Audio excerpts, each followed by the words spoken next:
Well, like I told you, I'm ready to go full LeBron James against the Pistons in the '07 playoffs. Just, what was it, 25 to the last 27? Yeah, go So, off. okay, so again, this is Banks versus Davis. If you don't know, you should know by now. You're here for a reason. Either you fuck with me on Black Wrestling or you fuck with Banks because he's everywhere. But he and I get together to talk about everything else. But for some reason, everything works out a certain way. So, my internet's been out this week. If you know, you know. I'll have a rant on that later. And but I know Banks has some feelings about Spectrum. Would you just want to say a quick piece on that? Fuck y'all internet service and fuck y'all phone service. Y'all the reason why I got to switch this week.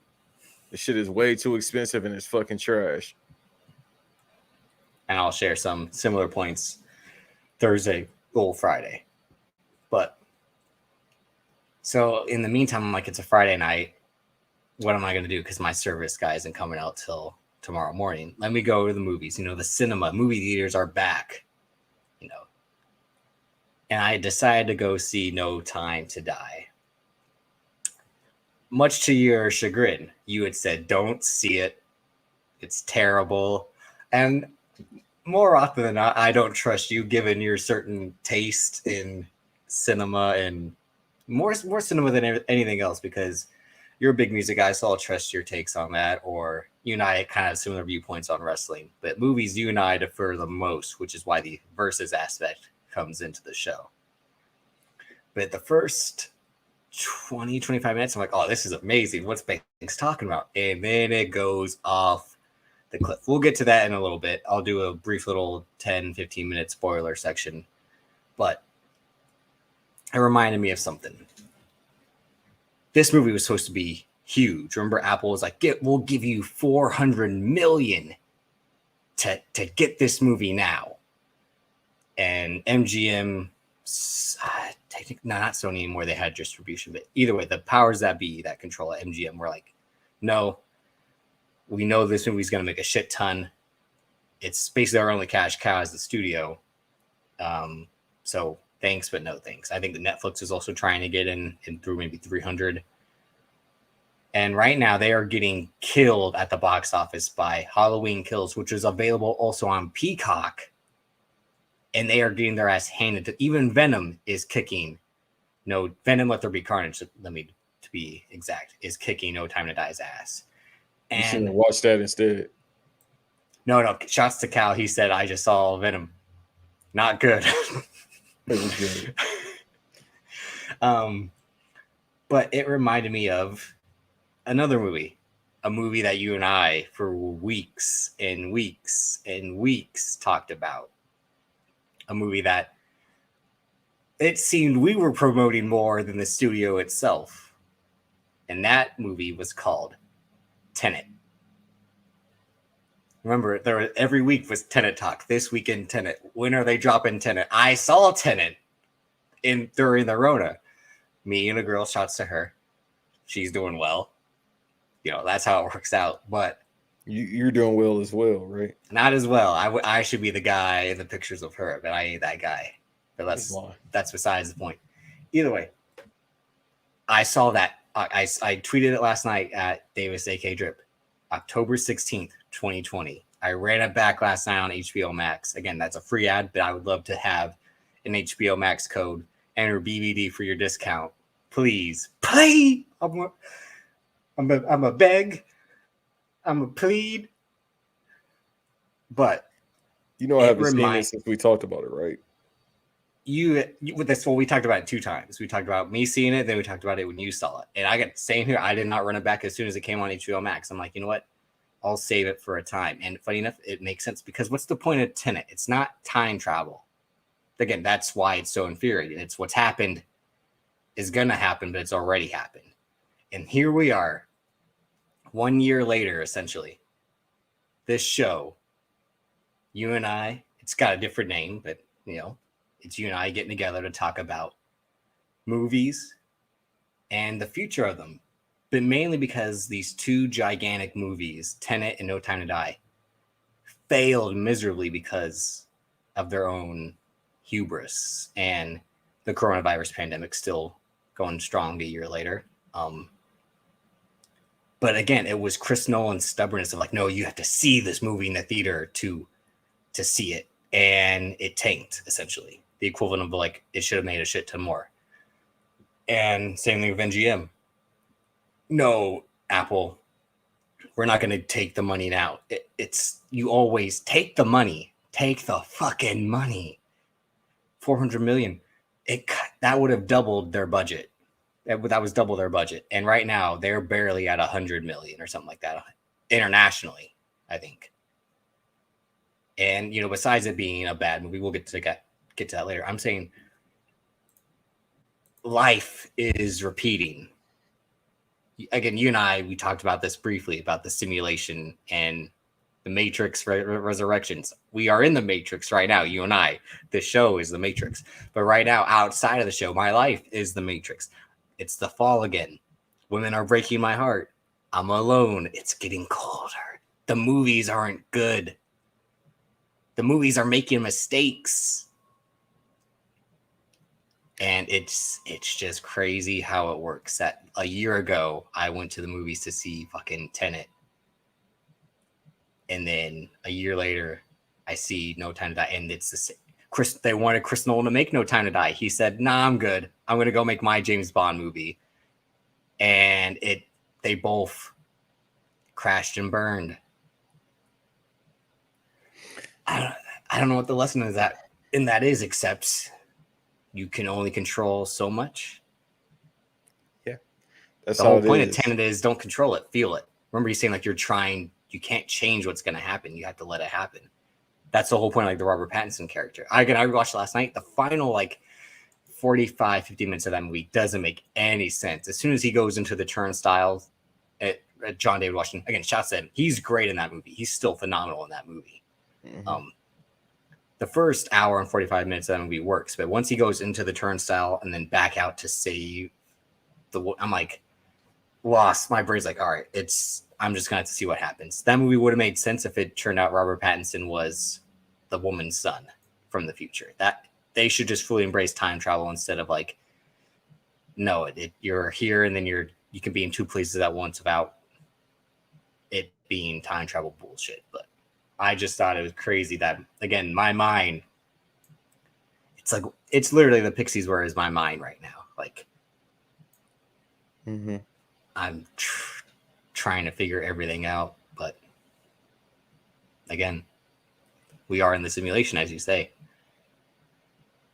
Always say that. So I'm pulling up the article from the rap.com because I forgot The Last Duel came out, and I'm also surprised that you didn't watch that instead. But and that was the thing. Cal also was because he tweeted that Variety article again. So Halloween Kills, not again, it's October. It's a Halloween movie. It's gonna fucking obliterate everything in its path. The Last Duel, if it wasn't Adam Driver, if Ben Affleck and Adam Driver swapped roles, that movie would have been a bigger deal because it would have been the first movie since Good Will Hunting, not counting Jay and Silent Bob Strike Back or Jersey Girl. Any small, it would like the first starring roles of Matt Damon and Ben Affleck since Good Will Hunting. That movie would have mattered a lot more. Again, they co-wrote it too, but who are you making that movie for? That movie's not going to win awards. Right, especially because what is it called? The Green. The same thing that the Green Knight?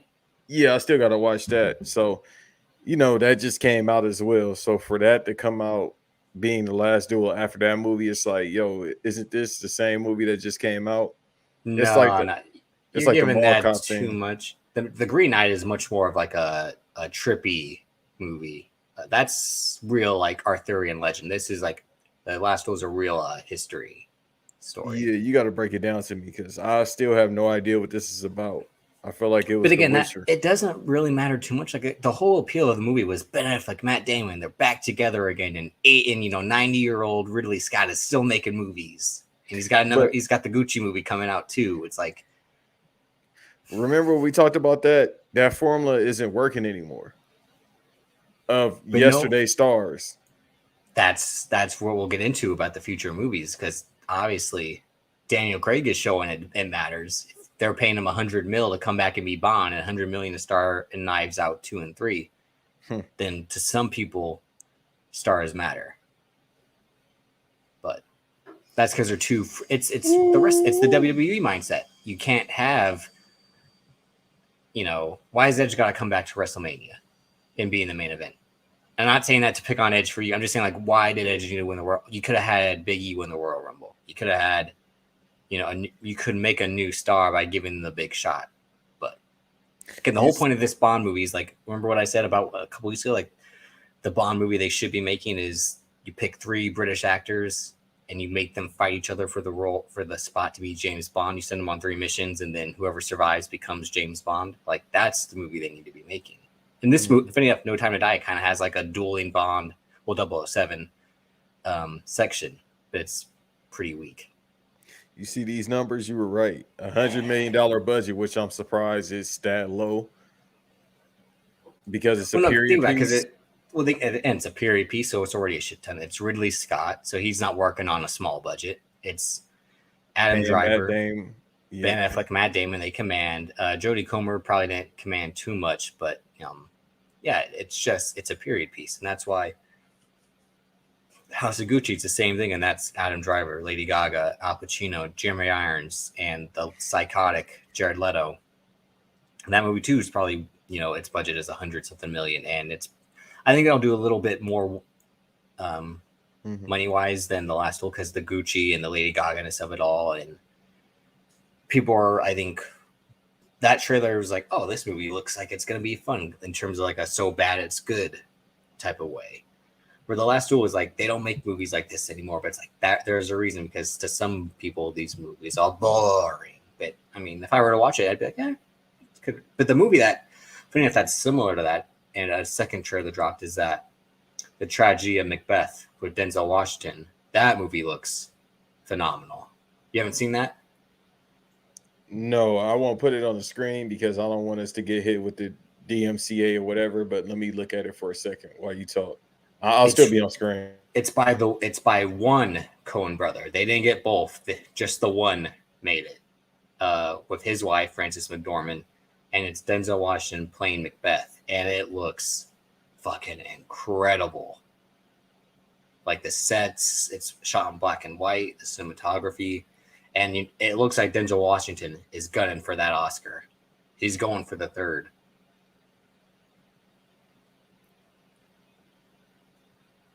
And funny enough, again, that's an Apple movie. They shelled out for that movie. They're like, Joel Coen.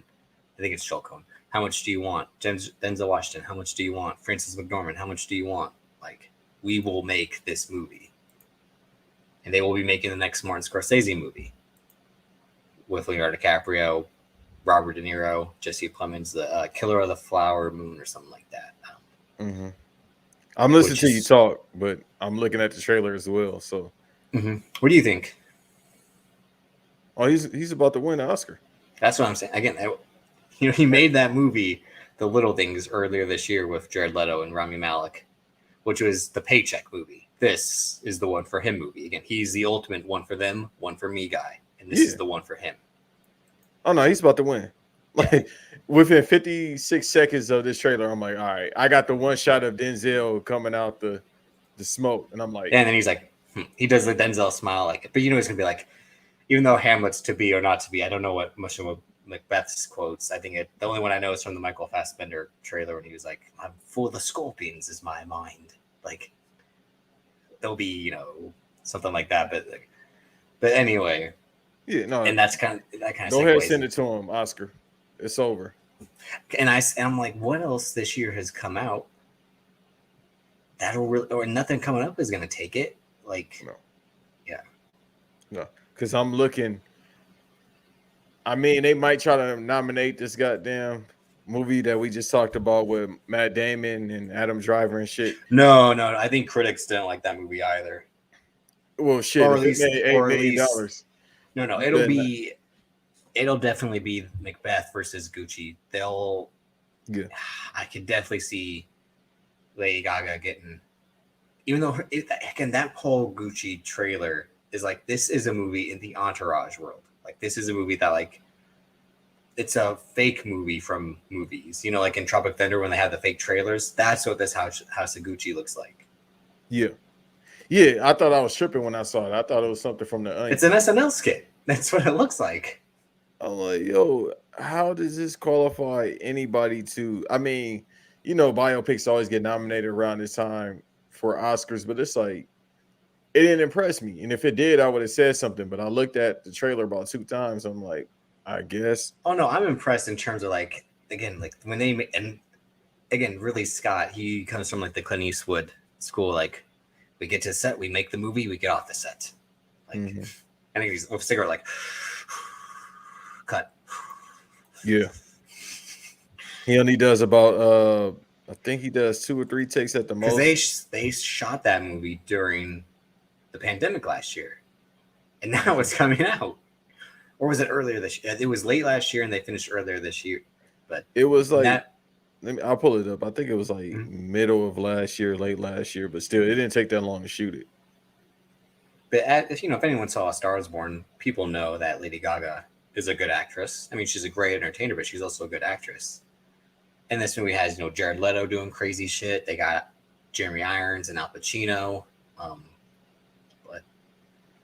But again, dude, I keep looking at this trailer. I hate to cut you off, and I'm listening to what you're saying. I keep looking at this trailer. Which one? The Macbeth, the tragedy of Macbeth. Mm-hmm. Dog, I need this movie like today. I know, it looks phenomenal, right? I sent it to Cal, the second one, and he's like, I don't even go for these type of movies normally, but this looks good. I'm like, same. I mean, I like the aspects of Shakespeare, the basic story beats. Mm-hmm. Again, Hamlet, the prince who, doesn't want to be prince and all that. My father's been murdered and my uncle is with my mother, and the to be or not to be, Romeo and Juliet, the tragic. He's got the greatest basic story points. But when it's always like that in the old fashioned way, I'm like, eh. But like when they modernize it with She's the Man or 10 Things I Hate About You, it works because it's like that story can translate to any setting. Again, the show Sons of Anarchy is Hamlet, and Kurt Sutter said it. I made Hamlet with motorcycles. That's my show. Like, it's. I'm not trying to say like it's this and that. It's like, yeah, it's basically Hamlet. Like Jax Teller. Look at him. He's the Danish prince and all that. But I know it, and that movie will be on Apple TV. I'll have to get like that free trial for Apple TV to watch that and Ted Lasso, because I haven't watched Ted Lasso yet. Yeah, so this makes me, once we get to the future of movies, I'll also look up Christmas, because I have no idea what's coming out on Christmas. Spider-Man: Far From Home. No Way Home. No Way Home. On the 17th, right? Yeah, because then The King's Man, which the trailer played during No Time to Die, that's the week after. And again, I'm fucking so excited for that movie. Same. We were supposed to get that shit early 2 years ago. Yeah, they pushed it back. It was supposed to be late 2019. They pushed it to early 2020. Then they pushed it again. Then the pandemic happened. They pushed it again. It was supposed to come out early this year. They pushed that movie like 6 or 7 times. And I don't think it's gonna be bad. It's just no. I think it's the Fox takeover is what fucked it up. Because then Fox is like, Disney's like, we don't want to make these R-rated Kingsman movies anymore. And Matthew Vaughn's like, fuck off. Right. Which is why he's gonna make that movie Argyle with Henry Cavill, John Cena, and that cast we talked about a few weeks ago with Dua Lipa, Sam Rockwell. Name them, they're in that movie. But that was my whole point to start off the show. Is like, again, the whole point of Tenet, we talked about Tenet so fucking much early on because it was the biggest thing going on in the pandemic. We had The Last Dance, nothing else came out because all the good movies got pushed till this year, or at least movies that we thought were going to be good. It turned out they weren't, like this one. By the way, shouts out.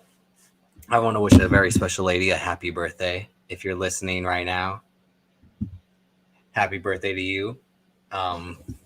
But happy birthday, young lady.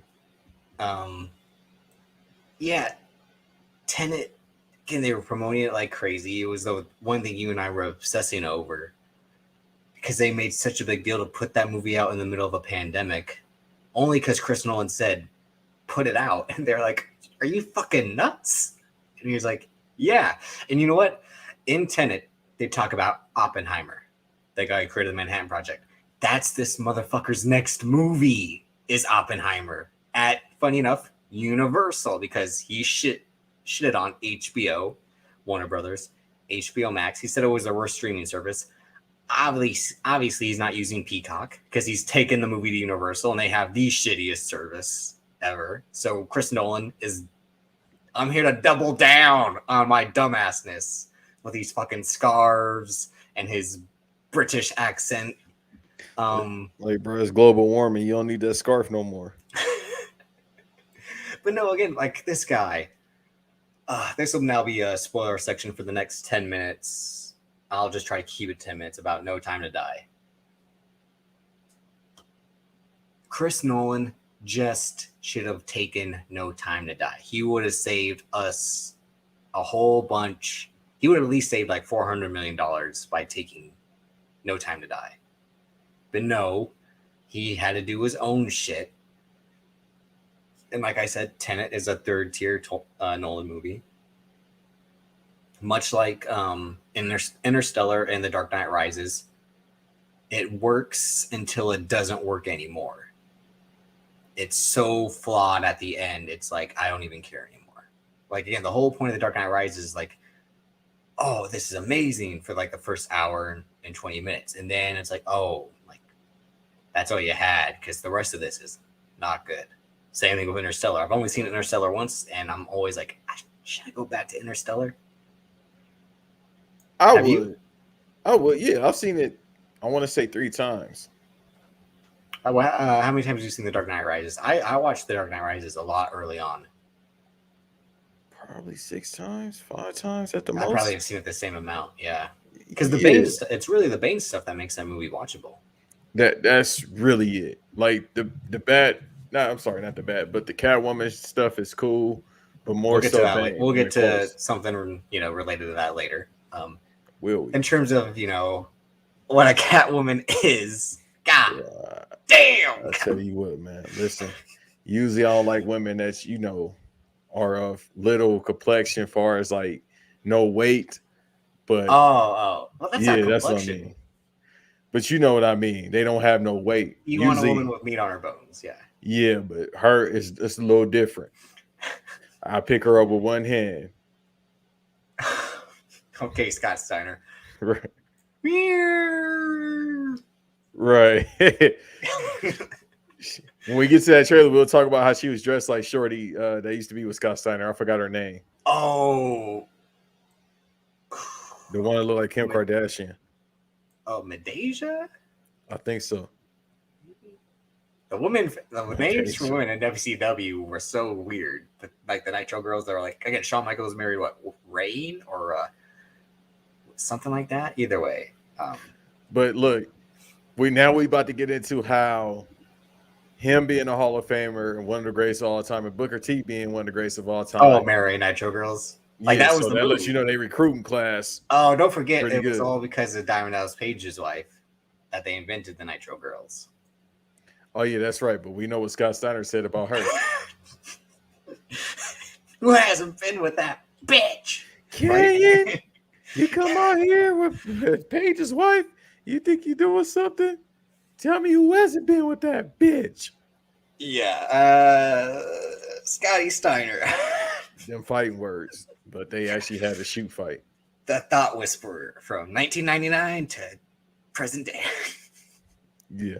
Tell me who hasn't been with that bitch. But no. So they didn't pick they didn't pick Chris Nolan. Chris Nolan declined to take No Time to Die. They went after my guy, Denis Villeneuve, director of the upcoming Dune movie, which we'll be talking about next week.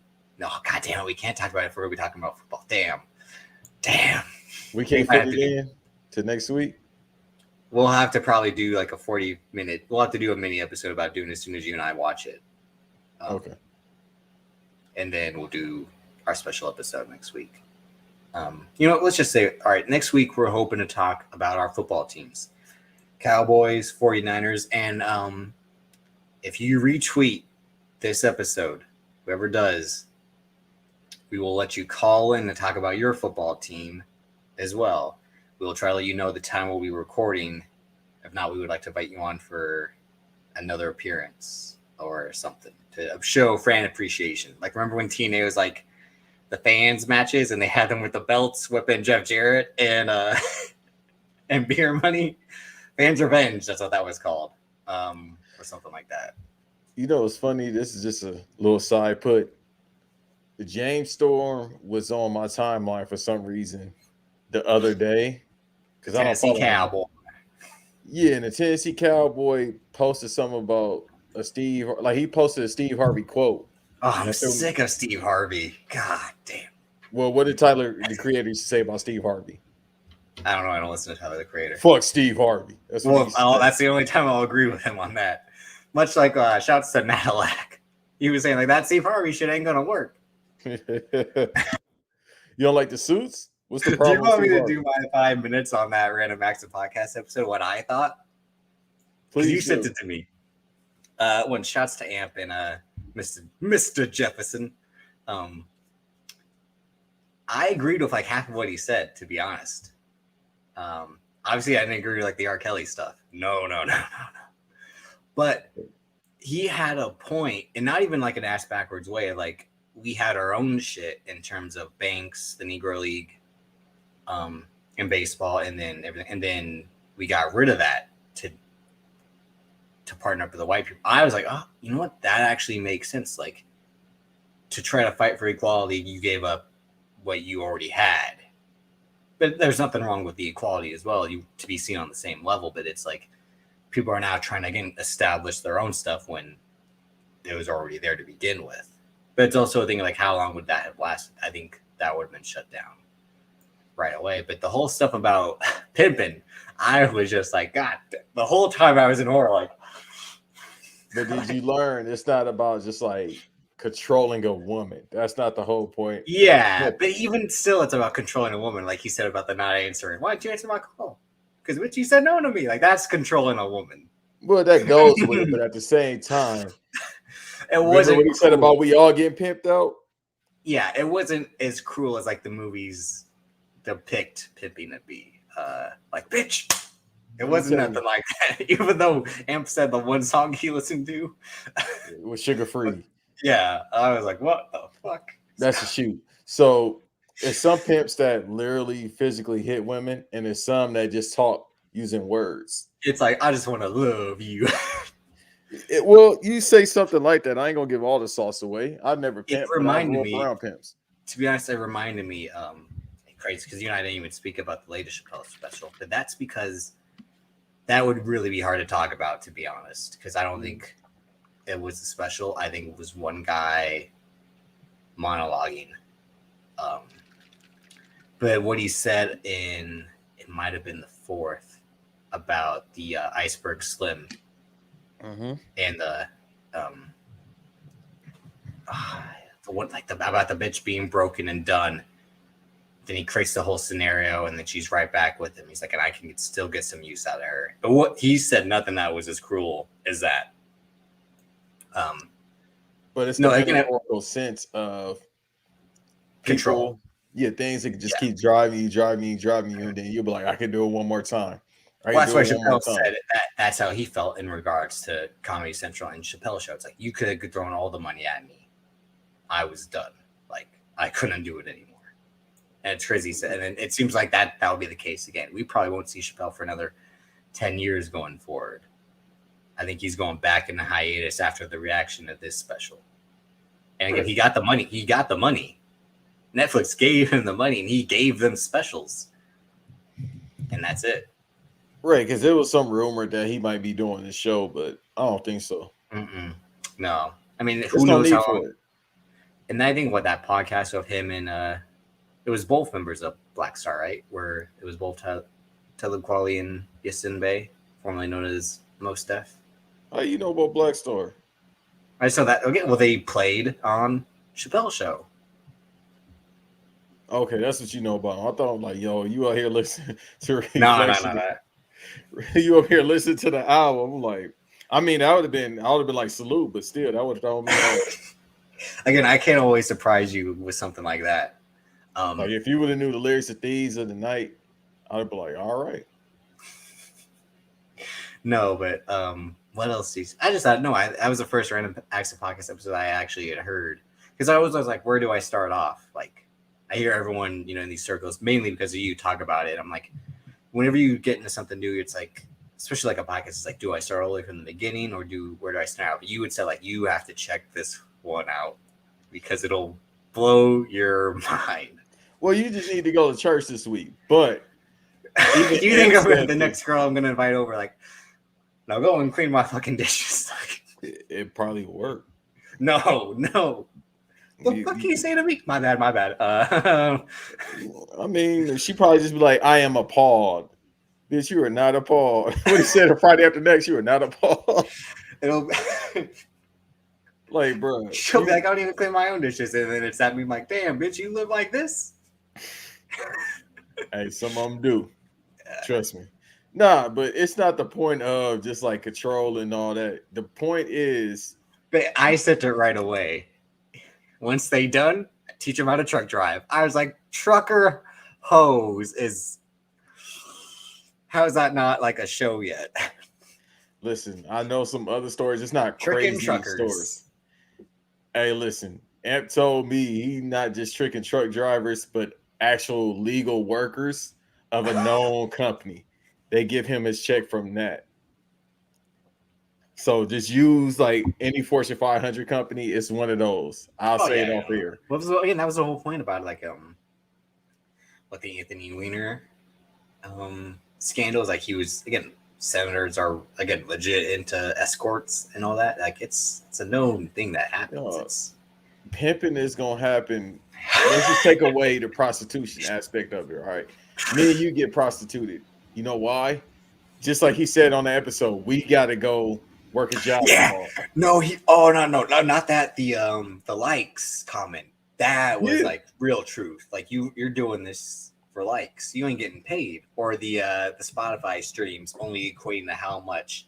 But when I was selling physical CDs at $20, that was making more. Well, that takes us to back in the Matrix and all that. Like, look what you had to like, and things being again what he said really what he said about like the Negro Leagues, and we had our own, Black Wall Street and all that. We had our own times, all right. I know. Every time I said, but again, I'm talking about like in the baseball. Yeah, I understand. They're not gonna cancel you for that. But no, again, like Satchel Paige didn't need to prove himself against Babe Ruth, because if they did, Satchel Paige is winning 10 times out of 10. Right. Sorry, Babe Ruth is a fat drunk, like Daniel Tosh said. Like put CC Sabathia against Babe Ruth, it's over. He's done. Yeah. That great special was like, Babe Ruth never faced a black man. I can't trust him. I can't trust him being the greatest baseball player ever.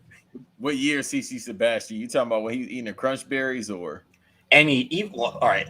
Peak CC Sabathia is him on the Brewers for that half of the season when he was like 9-2 or something like that and got them to the playoffs. Mm-hmm. When he was unstoppable, then he goes to the Yankees the next year. But yeah, I'd say that CC Sabathia, who was drinking Hennessy before games in the Yankees later years. I think so. I just remember he said on was it highly questionable with Bomani and what's the man name that had Poppy on the show? Yeah, Levitard. Yeah, he came on there. I swear that was that show, because he said he used to eat like 4 or 5 boxes of like crunch berries a day or bowls, something like that, but still some absurd amount that'll fuck up your teeth. Didn't Ray Allen eat a piece of fried chicken before every game? It was like legit. His ritual was like, I go out, shoot, I come back, I eat a piece of chicken, I go back out, and we start the game and something like that. Well, you see, he only weighed 110 pounds, so he better eat all he can. Help me, Jesus! Help me! Save me, Jesus! But I mean, if he was eating, keep on eating, because But at the same time, the way he was coming off screens and shit, you had to be a certain weight. You can't be out here like 250 trying to shoot a 3 like that. But no, that was my quick review about that episode. Now back to No Time to Die, which you and I, again, it was do your Daniel Craig king at getting them checks take. Hey man, I don't know who's listening because it seems like people be listening, but they don't like and subscribe. Same with BRP, motherfuckers stealing ideas, but they not liking and subscribing. Hey, don't even get me started on that version because there's one example where it's egregious, word for word, bar for bar.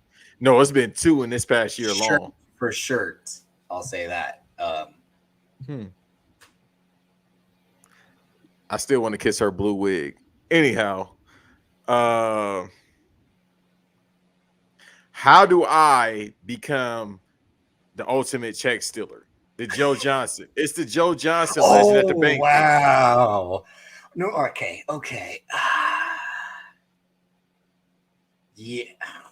Yeah, because teams thought they were going to get ISO Joe for 82 games. Mm-hmm. It's like, no, you're only getting that maybe 20 games a year. But the thing is, in terms of like the guy in the last like 30 seconds is unstoppable. But you got to think about this too. Which Daniel Craig as Bond, and then elsewhere in between, actually, you know, Girl with the Dragon Tattoo, Knives Out are fucking great movies. But he doesn't do much outside of Bond in the last 15 years. So the thing is with Joe Johnson, yes, he's a former All-Star, but to command that much money for essentially like your second, third option, probably your third option on the team, like when he's with the Hawks and on the Nets, it's like, bro, to get them type of contracts for like a third option is insane. Cut to Daniel Craig. In a movie, yes, he will be the star, but do you like really think like, yo, when I cast this movie, unless it's like a spy movie or something like Knives Out, I'm gonna go for Daniel Craig. This ain't Polar Express. Again, the thing about like, all right, so Girl with the Dragon Tattoo, it's a movie like set in Sweden. He's doing his British accent because it's like, I'm not gonna try to do a Swedish accent. I'm Daniel Craig, like, and they ain't that far apart either. And everyone else is doing like the Swedish accent, pretty much, like Rooney Mara, Robert Wright Penn. But he's, you know, just like, oh, yeah, I've forgotten.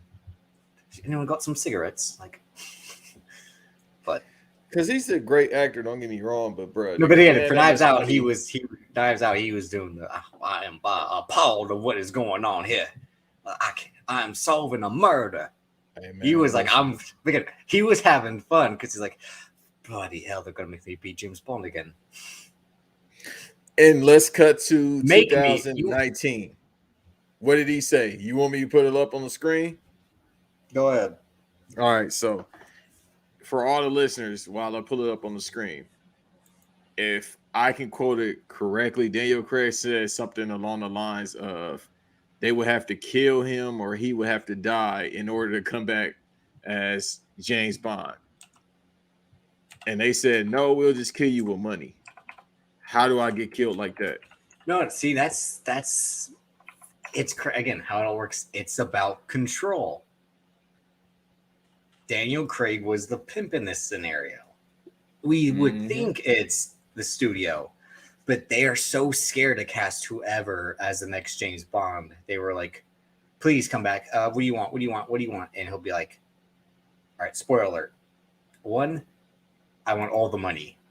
And then 2, I am going to die. That way you can never ask me to come back. It will literally be impossible for me to come back because I will be dead. And they're like, thank you. That'll buy us some time until we find the next James Bond.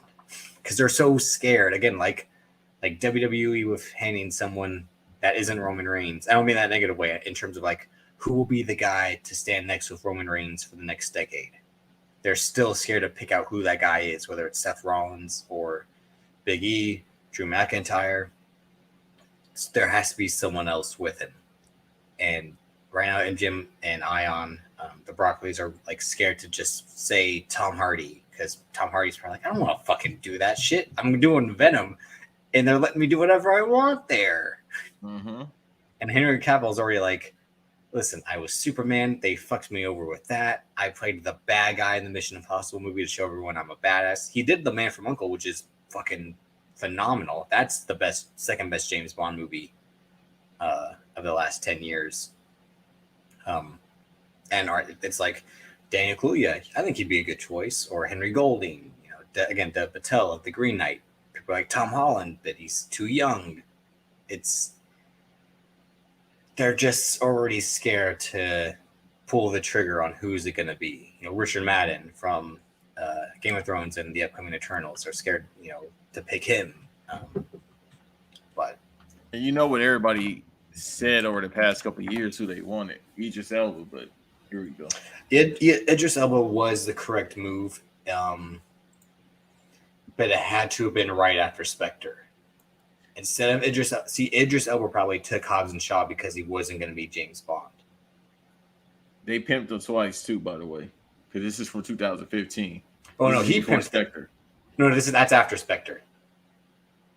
He said that on the press cycle promoting Spectre. Damn, that was 2015. Yeah. Spectre comes out. Everyone's like, this is Daniel Craig's last James Bond. And he's like, I'd rather slit my wrist than play James Bond again. And they were like... he seems adamant about the shit too. Mm-hmm. Look, I don't give a fuck. Quote. Yeah. Funny enough, sounds like someone we'll be talking about in a next segment. But... And then they said, you want 100 mil? You know what? I fancy that. I won't do that to my resume. So you're already proclaiming him as the acting version of Joe Johnson, but he's also much like Jackie Chan in terms of like, my kids ain't getting this fucking money. It's my money. Because that was the thing a couple of weeks ago. What came out is he said he doesn't plan to leave his kids any inheritance. Smart. And again, this is the guy who somehow finessed his way into $200 million for 2 James Bond movies, and then an extra $100 million for 2 Knives Out movies.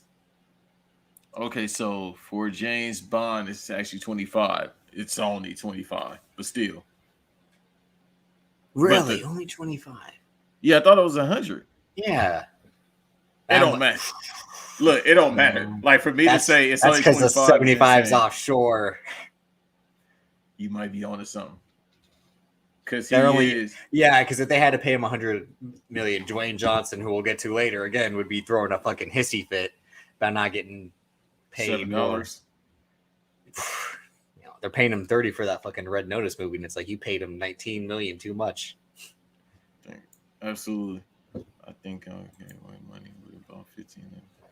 But yeah, the big thing again, Knives Out. Netflix bought that franchise essentially from Lionsgate, and that's not counting the budget of like, because Knives Out one got Batista, Ethan Hawke, Kate Hudson, every other fucking person in Hollywood to be in that. I think even Ed Norton to be in that movie. And they still have another one. That was just a second that'll be coming out. But my philosophy is get rid of it or give it away before you go. He's spitting.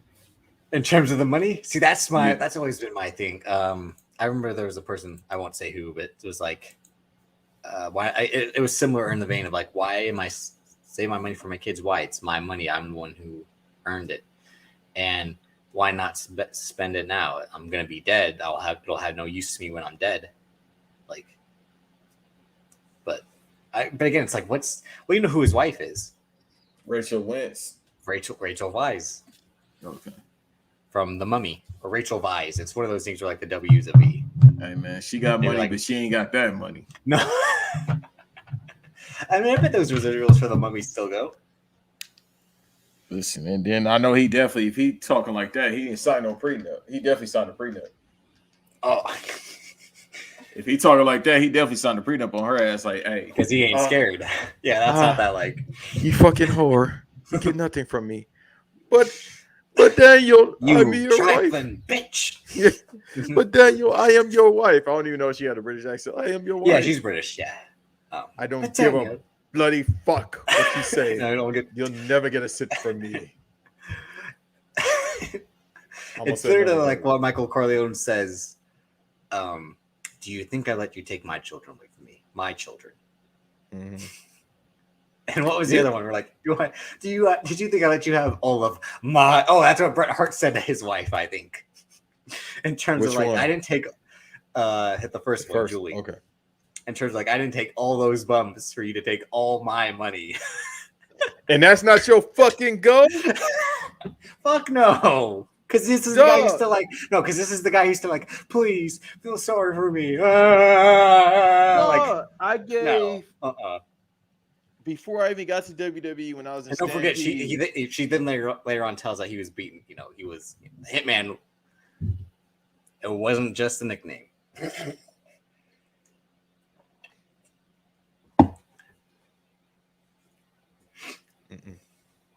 No time to die. In my mind, that's what she was saying. Go ahead. So the Hitman was really hollering at her. We ain't going back there, son. I'm segueing. I'm telling you. That's what I said. I try to tell y'all, leave it alone. Like I try to tell y'all every podcast I do with people, just leave it alone because y'all know I'll keep fucking. It just goes up. But no, I'll try it with you. But it's also like you're gonna at the end. You're the Joker. He who laughs first laughs last. Like exactly.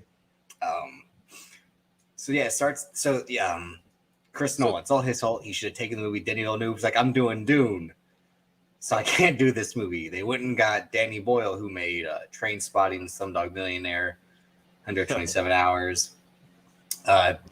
He's like, I want to make this type of James Bond movie. They're like, we don't want you to make that type of James Bond movie. So they shit canned him essentially, and then they brought in my guy Cary Joji Fukunaga, who directed the entire season 1 of True Detective, which is really, really good. And then he directed the Netflix show, Maniac, which is also really, really good with Emma Stone and Jonah Hill. I highly recommend that. That was something that came out in 2018 that isn't really talked about often in terms of like good shows from the last 2 years. But and then he had one thing. He was supposed to do It, and again he departed because they didn't want to do his version, so they went and got Andy Muschietti, who made that movie a fucking shit ton of money. And then that's an overrated movie. We'll get to him because he's the director of the Flash movie again. We'll be going in the DC Fandome shortly. We'll just try to finally finish this 20-minute segment of No Time to Die. I mean, listen, it's a lot going on. That's the whole point of the movie. That's the whole point of the movie. It's so long for no reason. Dog, it's 2 hours and 33 minutes, and I was just sitting here like 2:40. Damn, why did I shorten it then? I was just sitting there like, let me see what my ticket says. You know, like the Shia LaBeouf photo when he's just crying in the theater looking at his movie, his biopic. That was me. I said, why did I do this? I made a mistake. Dog, I felt like that within 10 minutes. No, I want to say 43 is the runtime. So bro, literally within 5 minutes, I told you. That's when I started watching. No, I thought the first 20, like I said, once the openings credits with the Billie Eilish song, I'm like, oh, this is good. And then after that, it goes fucking downhill fast. But the opening credits wasn't even that good. And usually, no. Credits be fire. And that's a bad. A lot of the songs, with the exception of like 2, in my opinion. I know they have like the Wings Live and Let Die, and then they have the I love Tina the Turner soundtracks. The Tina Turner Golden Eye. Yeah, the Golden Eye. Ike Turner gave me a golden eye. So that song is sung by Tina Turner, but I believe it's written by The Edge and Bono. Yeah. Of U2. I'm surprised they never had a song. Because I wrote that song. You're right. You know who got probably has my favorite one? Chris Cornell. No, Tomorrow Never Dies by Sheryl Crow. I might have to hear that one. I've seen the movie once. But no, because Casino Royale, which is the best Daniel Craig Bond movie, has the best song, which is the Chris Cornell. Go back to what you just said. You sure? Yeah, you and I will fight about Casino Royale when we do 2000s movies. Okay, so what about Skyfall? Skyfall doesn't exist? Skyfall is second. How? Casino Royale is better than Skyfall. No, Skyfall is arguably one of the greatest action movies of all time. And Casino Royale is one of the greatest movies of all time. Okay, so we put it in two different categories. So I'm trying to get my thoughts in order because I feel like if we're going to just take them out of categories, they are two different movies. That the final act, the third act of Skyfall, is Home Alone, but with grown-ups? Yeah, fucking fire. Oh my. But do you remember everything else? In between? Yeah. No, Skyfall is good. Again, Casino Royale, when we do 2000s, I'll explain, because in a fucking 7-year span, Hollywood had the template for the perfect movie in terms of it being 5 tools: the action, the drama, the romance, the comedy, and then the performances. And I'll do my whole spiel on that when we do 2000s, but Casino Royale has that. It is a movie where one man tortures another man by hitting him in the balls with a bundle of rope. I know. And guess what? I would have told everything. Fuck all that. Learn how to not, snitch tactics. Fuck all that shit. I'll tell. I need like a second Banks, I tell a bitch. Right. I don't give a fuck. I ain't got no use for my balls right now, but eventually I might need them. But no. So yeah, so they bring Carrie Joji Fukunaga. I see. I was telling a coworker this because I was like, I'm pretty sure this happened. Daniel Craig injures his ankle like Joe Johnson. To then be like, hey, we got to take some time off a bit. I got to heal this ankle. Then we'll get back. And if I'm not mistaken, I believe the earliest reports are that him and Rami Malek weren't having the best chemistry on set, which you can see when they are acting. Because one guy, I like Rami Malek a lot. Mr. Robot, I haven't finished it, but it was one of my favorite TV shows. Same.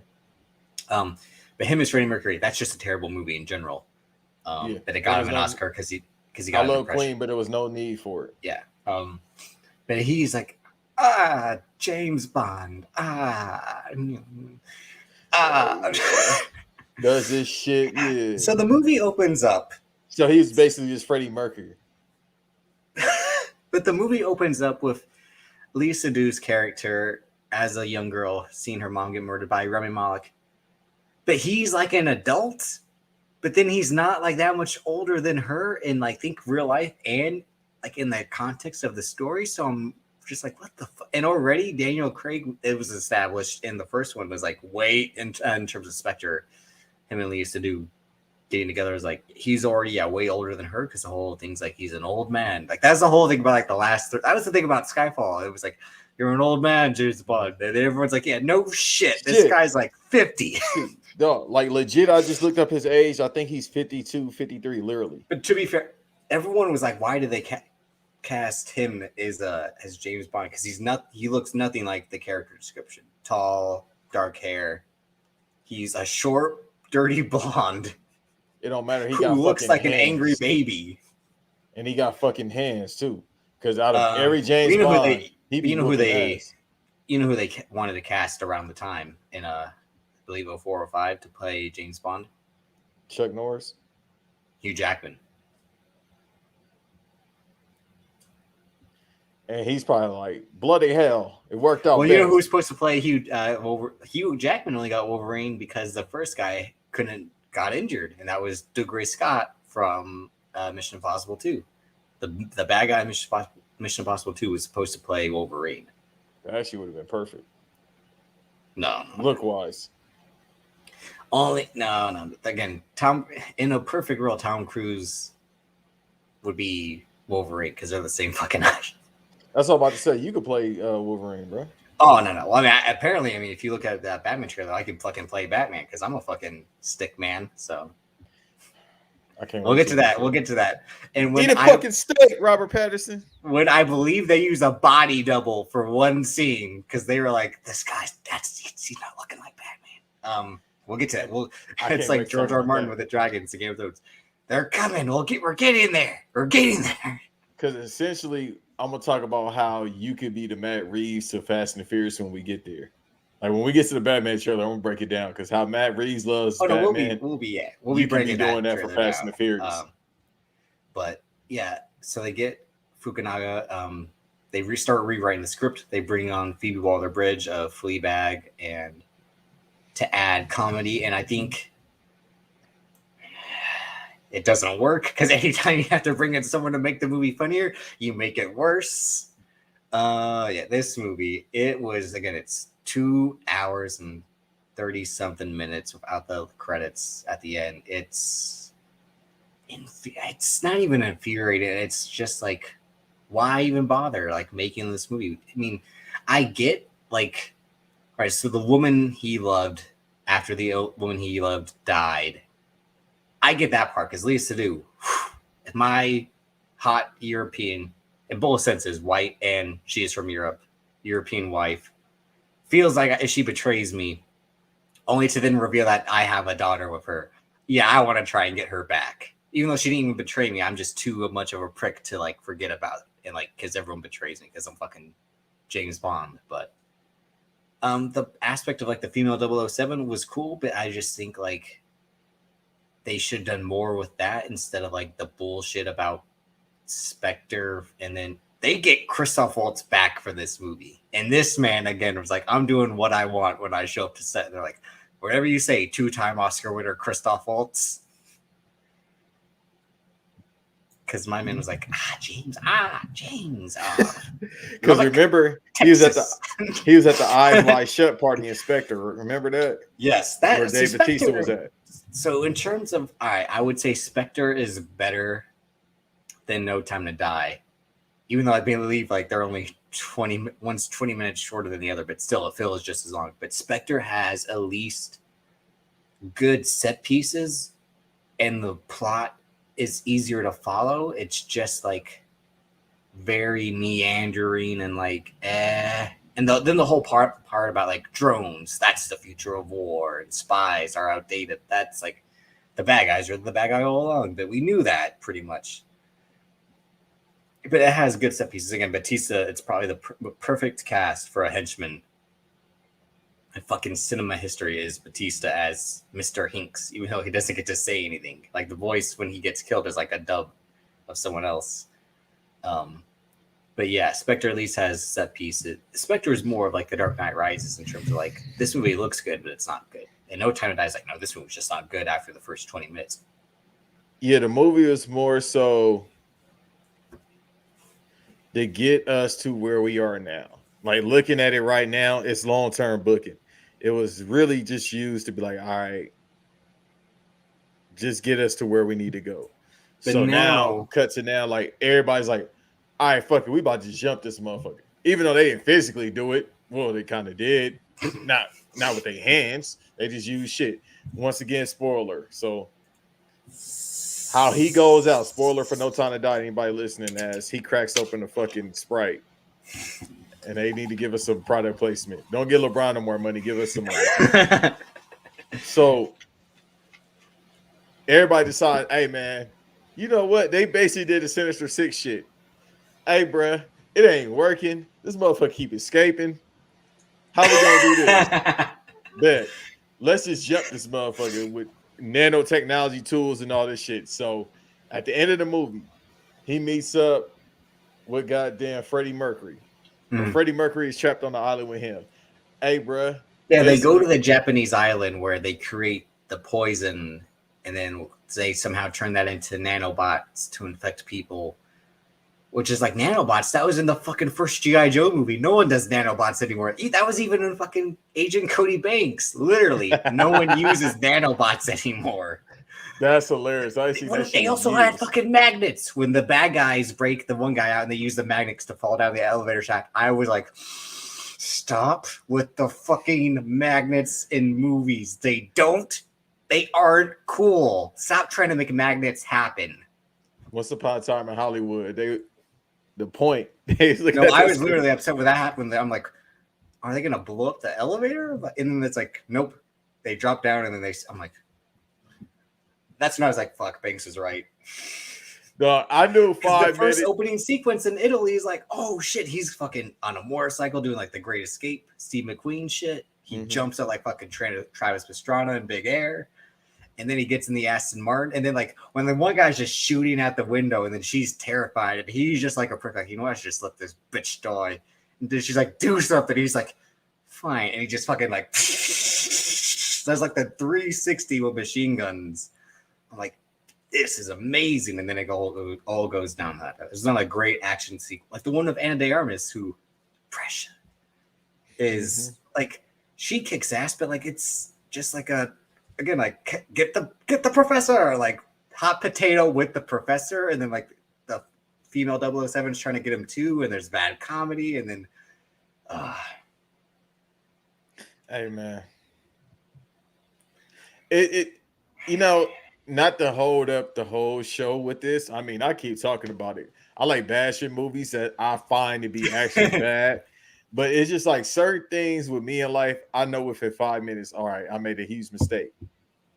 Cut to my life now. I'm in this fucking hellhole for the time being for another month. Made a mistake. I knew within 5 minutes I fucked up. And then this movie, within 5 minutes, I was like, oh no. You can just tell with certain bookings, it's oh no. No, I was kind of into the flashback scene. I was just wondering how it was going to play out. And then when it's only for it to be a callback of like she has a daughter, and I'm like, which I kind of spoiled before. I was able to kind of avoid spoilers.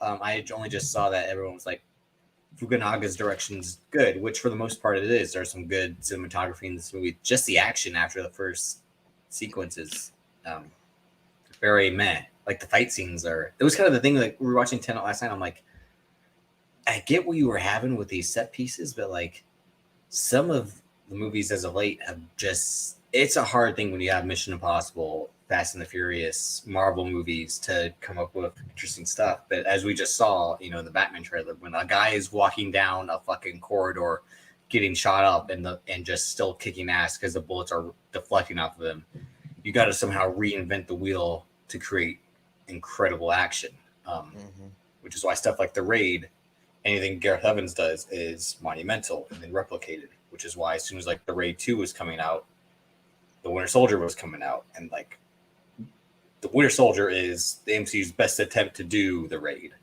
Yeah. And it was successful. It's probably top 3 Marvel movie ever. Yeah, but also everyone's performances again are just like, we're all here for the money. We're all, you know, like Ray Fiennes is like, you know, I don't want to be in these movies anymore. I'm in The Kingsman, for God's sake. And then they have Naomi Harris, who's just like, Pressure. I don't even do exact that. And like, I don't even do things anymore in this movie. In Skyfall, I was doing shit. In this one, I just stand around and say, James. Like, sounds like a good ass paycheck to me. But it was a pay. So let's just say this. They could have called that. Remy Malek was just like, yo. I wanted to like. I mean, there could be a way of like, no time to die, no fucking way, ain't no fucking way, ain't no fucking way you getting your money back. But yeah, you know what? We should have called bullshit when he had kayfabe. When he tried to kayfabe the tears. Oh, you and I, we looked at each other like, because you and I will agree on a lot of shit about like be able to read people. Yeah. Body language doctors are like, that motherfucker's lying. He doesn't mean anything. So I know I've said what I've said in the press, but this role over the last years, it's been an absolute honor.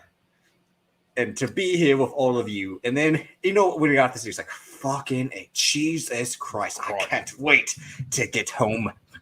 Again, these people are actors. Like a mother. Bruh, he tried so hard. He did some shit like this. Yes, that's how I knew it was disingenuous. And one, the man's a Pisces, much like myself. So and he like 5'5", because like he looked like a little baby, like you said, in the suit trying to cry. I know fucking James Bond, my nigga. I know James Bond. I fucking mean. Man. And he up here British mean. But let me tell you something. You know why he cried like that? That $25 million hit that account at that moment. Motherfucker, you want to see some tears. Yeah, they're like, you only get, but you get paid after the movie's done. Fuck. Fucking A. How many? It was- How many more fucking shots do we have, man? It was legit like the Dave, I'm pregnant. Shit. Hello? I'm sorry. Like, dog, if $25 million Well, fuck hit you my too, account, Stedman. I love it too. Like, that's with the money, like. dog, if $25 million ends like on your last shift, oh, y'all want to hear some motherfuckers see some acting? Let some money hit my account right now.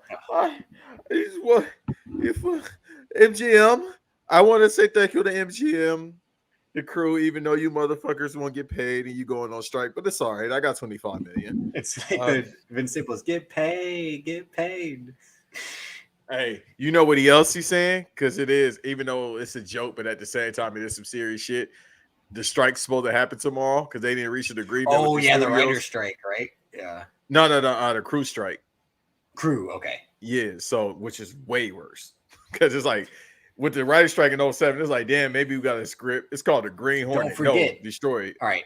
So Daniel Craig was Bond for 5 movies. His second turn as Bond happened with the writer's strike. That's why no one should ever watch Quantum of Solace. That movie, to call that a movie, it's like a disservice. That shit is just shit being filmed. As people are like, we have no writers. What happens next? We go here. Why? Because the guy's there. I don't fuck. Daniel Craig's like, Daniel Craig had to write scenes for that movie because they couldn't get the writers to come back. Yo, that year we got the Green Hornet, and I think Green Lantern was like a year after that. No, that might have been right after the strike ended. Don't forget, the writer's strike is what killed George Miller's Justice League, which is why they went on to do solo Green Lantern, and they're planning to do DC movies that weren't going to be like the Marvel movies. They still have never made that They like fucking 4 or 5 years ago, they talked about that George Miller Justice League movie being a documentary. I ain't seen that shit yet. Where the fuck's that shit? Warner Brothers threw that motherfucker in the ocean. They said, go make Mad Max, bitch. You don't see this shit. Fucking documentary.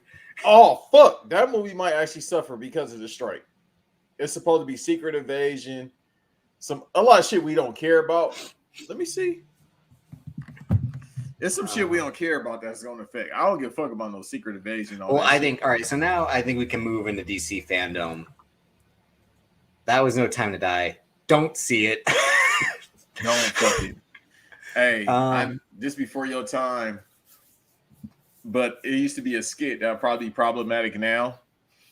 During The Living Color, Damon Wayans and David Allegria. I get that. Oh, yeah, that's what I'm saying. Is there? There's like, yeah, don't. Yeah. That's kind of what I was going for. It was like I didn't want to do like the Jim Norton. It stinks. Bunch of Daniel Craig. One of the greatest workers in movies history. That man really. But the whole point of No Time to Die is, yes, I would have risked it all for Lea Seydoux. I would do that now. Not the money? No, I'm saying the story of the movie. Oh, okay. Yeah. No. He's the greatest simp in 007 history. The rest of because he's simping correctly. He's simping over Ava Green, who is like, God, like, the rest of them was like, I don't give a fuck about that bitch, man. And then if you Sean Connery, I'm tired of these bitches, man. And then if you Sean Connery, I got a pistol for you, bitch. Well, don't forget, Sean Connery in real life was like, it's okay to slap a woman. What I just say? But no, Daniel Craig is Bond simps correctly. You don't simp after Maggie Gyllenhaal. As Stephen A. said, you need a Halle Berry in there or something. No. You can't be doing all that. No, you simp after Ava Green. You simp after Lea Seydoux. You forget about the Olga Kurylenko's and the Bernice, whatever her name was. Bernice. He even got Monica Bellucci, who is, again, might join Salma Hayek on Then Now Forever, Pressure Mount Rushmore. But yeah, Daniel Craig, that's as a fellow simp man, I can see his Bond as like, that's why simping works. The DC Fandome was the key day was yesterday. You want to I'll let you do your quick video game topic on DC Fandome. Which video games are you looking forward to? Hey man, that Suicide Squad kills the Justice League. I need that. That's coming out next year. Gotham Knights, it'll probably be late next year, but they might push that shit back. But I'm definitely waiting for that Suicide Squad kills the Justice League. King Shark voiced by one Samoan Joe, if I'm not mistaken. Yep. You know what I mean? So he didn't need his arm in a sling for that. You just need your vocal cords. So one nation of violence. Because he's fat. That's why he had to breathe heavy on that microphone. Oh, okay, come on. He's fat. I'll make him But breathe. no, yeah, Scott so Steiner did the voice. I remember that one was announced last year, and that trailer looked actually interesting. You're a much bigger gamer than I, but then the Court of Owls, that was the one that was announced yesterday, and that was like a big reveal, right? No, that's the Gotham Knight game. So Gotham, but that was the one. Had they announced that previously? Yeah, so that was announced last year. We got the trailer. Okay. Bruce might be dead, but if you read the Court of Owls comic, do you know essentially what happens? But you get to play as the Red Hood, you get to play as Batgirl, you get to play as Nightwing, and I believe Tim Drake's Robin, if I'm not mistaken. And this isn't in like the Arkham Knight universe? Yeah.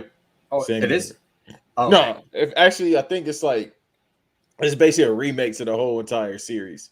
Because then the whole point of like the last one was Jason Todd again, because Jason Todd comes back as Arkham Knight to become the Red Hood and all that. No, so in the last one in Arkham Knight, yeah, he comes back. He's Arkham Knight. He visits himself, yeah. But that was the ultimate like red herring of like, who's the Arkham Knight? Like, people kind of had an idea that it was him to begin with, but the reveal was just fire too, and I might go back and play that.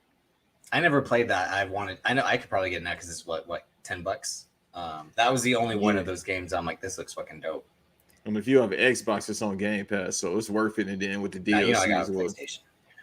That's unfortunate. And then you just get the DLC. So, but nah, this is I'm trying to look it up right now because I'm just on the site to see where it takes place at. So I'm about to go to Wikipedia, but in short, it's supposed to come out towards the end of next year, which is crazy, but it is open world, so that makes sense. And you controlling like 4 characters, and I think it's 2 at the same time.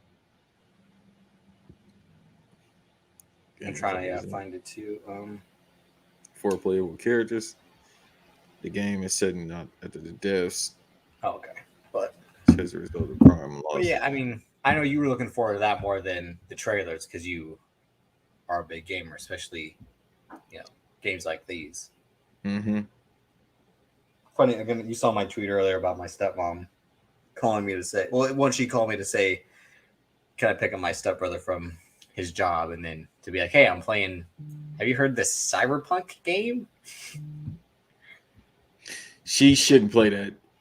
Tell her to not buy that shit. She's hyped about playing it. No, it's been broken for a year now. They tricked us. I told her about that. She's like, yeah, I know, but I still enjoy it. Okay, enjoy, young lady. God bless. She's stoned playing this game, so God bless. That's all I'm gonna say. That's my new shit. When I'm telling somebody something, they'll listen. God bless, because you about to find out. Because I bought that shit new. It was buggy. I know. We talked about it. Remember? Yeah, and then it was supposed to come out like on next gen consoles. They still haven't announced a release date. They basically pushed it out fast because they've been working on that game for like 6-7 years prior to it coming out. But they just kept on saying, we're working on it. Like, dude, you could have kept going. You let the fans bully you. Then when it came out, they're going to complain. You got to understand, half these fucking incels, bruh, they're going to complain anyway. While they eating their goddamn cheese doodles and drinking their Mountain Dew and shit, they're going to complain regardless. So you just fucking make them wait, bro.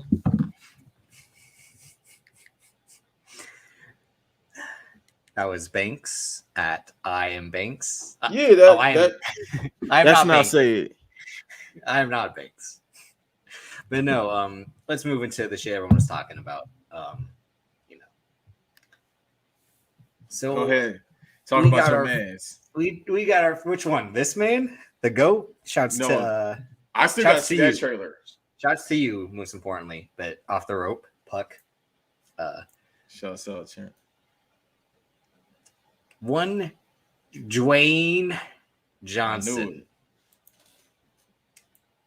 So they opened this first look at Black Adam, but with former 007 himself, Pierce Brosnan. He's like, I've never been on a set. That's more Australian. He's Irish, like, my ancestors. He's like, I've never been on a set like this before. We've got the Rock. That's more Scottish. But either way, he's like, I've played James Bond and I've never been on a set like this. I'm like, man, that's cap. You were fucking James Bond for a decade and you were being forced to sell Dwayne Johnson's bullshit. Then this motherfucker comes on set and this bullshit, the terrible CGI, like, green screen they're doing the DC Fandome is hilarious because, like, Dwayne Johnson is standing on the Black Adam symbol when this green screen, he's like, and I'm pleased to bring you. He's like, here's when I was like, this man is legit an asshole. He's like, you've never seen action like this anywhere in movies. Motherfucker, you were in fucking 5 Fast and the Furious movies. Why? You were in the movie where they drove the fucking faults through Rio when they were on the runway that never ended. When you see Jason Statham and Vin Diesel have a fight that one guy should actually win, and the other guy is Vin Diesel. In Fate of the Furious, you are driving on ice. Hobbs and Shaw, you are literally fighting the best supervillain of the 2010s in Brixton lore. And you are like, you've never seen anything like this. The clip you showed looked like the Tom Cruise Mummy movie. How is this action I've never seen? All that's happening is there's a tomb, there's army guys, because there's always got to be army guys whenever you're investigating a fucking tomb. Oh, God. Again, I'm not looking forward to this movie. I am. Yeah, because you buy into that propaganda. You and all the other jabronis out there. The fact that with your shitty bull tattoos and your fucking Under Armour shoes and your $7. First of all, I talk to black women, so I don't wear Under Armour shoes or clothes. And the Rock don't.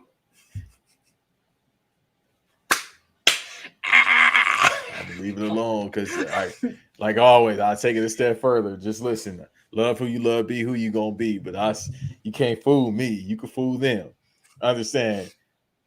I've seen dudes that wear Under Armour clothing, not even the shoes, that wear the clothing like Rents do and all the Rock fake ass slogans, weird ass slogans, like he was spitting in that damn Tech 9 song. Oh, so this about Mana. Mere weeks after we praised the greatest wrestler of all time and how he was a rapper as well, Dwayne Johnson and his fragile ego have to storm back in. I gotta go in the booth after clanging and banging. I gotta show I can spit these bars. This fucking... He stinks. He's a fraud. He too swole to be rapping, bro. That's why Busta Rhymes got weaker after a certain period of time. Are you Cody Dre or is Cody Dre you? Hey, I'm Cody Dre and Math. Ask Math about Cody Dre is Eddie Brock. You are Venom. That might be right. Ask Math about how you feel about Busta Rhymes. He'll tell you too. So it's the same thing. All these rappers and people, the only person that beat the swole allegations is LL Cool J. That's it, bro. That's because he thought it was a game. So he got in real life shape for that. Like, nah, bro, you can lose the weight now. It's not necessary, but you said we got a game today. Don't touch my body because I act. I like the trailer. I mean, or that little bit of the clip. It's more of a clip. The only thing is with me, bro, he can't act worth a fuck. So I'm like, all right, bro. You don't need to act in these type of movies, but it's like, damn, no. Bro. Well, I mean, but then they went and got again Pierce Brosnan to be Dr. Fate, which that's actually a smart decision. Yeah, they got Aldous Hodge, who played MC Ren and Stray Outta Compton, to be Hawkman. That's also a good casting choice. They got Sarah Shahi, who was the one who awakened him. And she's just like an attractive woman that Hollywood really hasn't done much with like the last 10 years. So like most actresses and actors. Pretty much, yeah. They only fuck with the same actresses, but yeah, I mean, again, the whole point of this cast movie. An old girl. What's the movie? With Adam Sandler, last name Fox. Julia Fox. They shouldn't cast her. She'll be in some. Maybe she'll be Spider Woman or something. Her playing Gwen Stacy with all that ass. God bless. No, what's the other Spider Woman? It's Spider Woman, but I'm thinking about Gwen Stacy. No, that's Spider Gwen. See, you're getting me confused. No, I know Spider Woman. I read. Anya Taylor-Joy needs to play Spider Woman. Gwen Stefani. You just trying to take all the fun. Gwen Stacy. Gwen Stefani. Ain't no holla back. When they made the biopic, there you go. You the casting director now. You know what? Holy shit! God, I just sold like the No Doubt movie. That shit need to be 30 minutes, not like No Doubt. Yeah, what would they make a movie? Well, I mean, the movie would be about her and the fucking guitarist falling in and out of love, and then Don't Speak being about him and her not being together anymore. I don't know what you're saying behind them instruments, but we got to get this money on the road. So that's weird if you're on the tour with somebody you used to fuck with. I mean, it wouldn't be weird to me, but. So you mean Fleetwood Mac? And weren't they all of them fucking each other? Yeah. Right. 70s, man. Cocaine. It was cocaine's a hell of a drug. I know some former coke addicts. They wasn't flopping like fish. I'll just say that. Yeah, so you saw your cousin, right? Ezra Miller with the Flash. Okay. I'm gonna beat your ass when I see. I'm not even gonna go. I might have to go to New York just to whoop your ass now. You should. Yeah, you should. Yeah, look. You changed up your hairstyle within the past. No, this was because I was doing I was trying to do the Battinson look. You look like vengeance. You look like Dick Grayson. This is also like the ultimate Spider-Man look, or like the Eric Matthews. Spider-Man 3. Eric Feeney. This is my audition to be Terry McGinnis, who is Asian, if I'm not mistaken. Is that what Vader X said? That Terry McGinnis is Asian? But he's got an Irishman's name. Oh, I'm Terry McGinnis. Well, Bruce Wayne is actually his pops too, so. Yeah, I know. Yeah, that fucking bullshit. So he one night in Japan. That's what it was. He was being the Batman in a different type of house. He was being a detective somewhere else. Come on, He was in the bathhouse being Batman. Okay. Yeah. So Ezra Miller. I fucking hate Ezra Miller. I gotta say it. Nobody. I can't stand Ezra Miller. Much like Emma Roberts, I can't stand her. It's just like nuclear heat anytime I see Emma Roberts and Ezra Miller. What'd she do to you?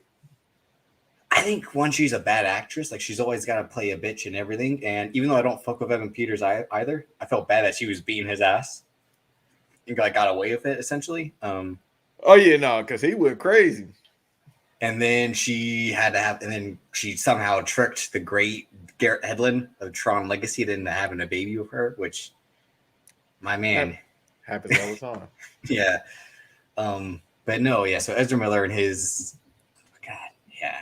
I think literally he's a bad actor. Again, his performance as Barry Allen is just like atrocious. Nah, it works for that, but anything serious like that first movie that got him big, nah. Oh, We Need to Talk About Kevin or something like that. The high school movie when he's getting beat. Oh, Perks of Being a Wallflower. I never saw that. I saw it. But yeah, in this trailer again, he's like, "We're still making the movie, so it's not really a trailer." That looked like a trailer, a teaser trailer. Like, well, we got are just clips to put together, and they got okay. I gotta say this, and everyone's gonna get mad. You can at me at Davis AK. I don't give a fuck that they got old ass Michael Keaton to come back and be Batman. His Batman is bad. I never thought that this man could beat anyone's ass as Bruce Wayne. This man looks nothing like Batman. He 5'9". He was 62 years old, and he was supposed to be like the rich. Michael Keaton is not rich. in terms of like his Bruce Wayne, like he does not look at. Listen to the. He looked like Kevin an Smith alcoholic. Well, that was the role he played before Batman. See, Clean and sober, if I'm not mistaken. yeah. Again, the motherfucker was Beetlejuice. Exactly. It's like you made Thriller. That's Michael Keaton, and they wanted that. They're like, Tim Burton. Who do you want as Batman? He's like, I want Michael Keaton. And the studio was like, okay. I think his first choice, like I think this might have been early '80s. I don't know who was attached at the time, but like Bill Murray was supposed to be Batman once. That's all I'm gonna say. Yeah, I know, right? No, they was really searching for actors back in that day. Yeah, but no, the Ezra Miller. I mean, I know they're gonna do Flashpoint, and I know that's a big thing, but again, we already saw that there's 2 Ezra Miller Flashes in there, and it's again like why like you have the life you want now, like your mom and your dad are alive and together. Like, why would you want to undo this? But the ramifications, like, don't Wonder Woman and Aquaman take over the world essentially in that story arc? Aren't they really the villains in Flashpoint? It's Reverse Flash that starts all that chaos. The thing is, so we know basically it's basically confirmed because this stunt double was on set that we do get Batfleck, but now depending on what route they go, because the Flashpoint had Thomas Wayne as the Batman, and then the Joker was the mom, whatever the mom's name. Yeah. Martha Kent. Martha Wayne. Yeah, we're getting Martha Kent as well because why did you say that name? Exactly. So she turns into the Joker in the Flashpoint. So yeah. They gotta, if they're gonna go all the way, just go all the fucking way with it. They got Supergirl in there. I mean, not Supergirl. Is it Supergirl? No, they got Supergirl. Yeah. Mm-hmm. Not the TV show Supergirl. They cast someone else to be Supergirl. Yeah, they have a movie Supergirl. La Pressure. You don't have to. I don't know how to say pressure in Spanish, but you don't have to. Let me see. Go ahead. You about to see? God damn it. No. I'm saying, how do you say pressure in Spanish? But anyway, carry on. Pressuria. So, oh God, what? They still in production, man. And now the Mexicals. So right now, still in production. Yes. So he tried to play that eyeball, like quirky teenager shit. You're 36, bro. You don't have to say, I think the movie's in production, motherfucker. You just start a movie. It is in production. It's a better way to be funny. So they showed the teaser. They showed Michael Keaton's the reverse angle of Michael Keaton's Batman, which we already know is in it. Batfleck is in it. They got to have Thomas Wayne if they're going all the way. I think they announced Reverse Flash as well. So let me make sure. Or they have an undisclosed role, so it's got to be Reverse Flash.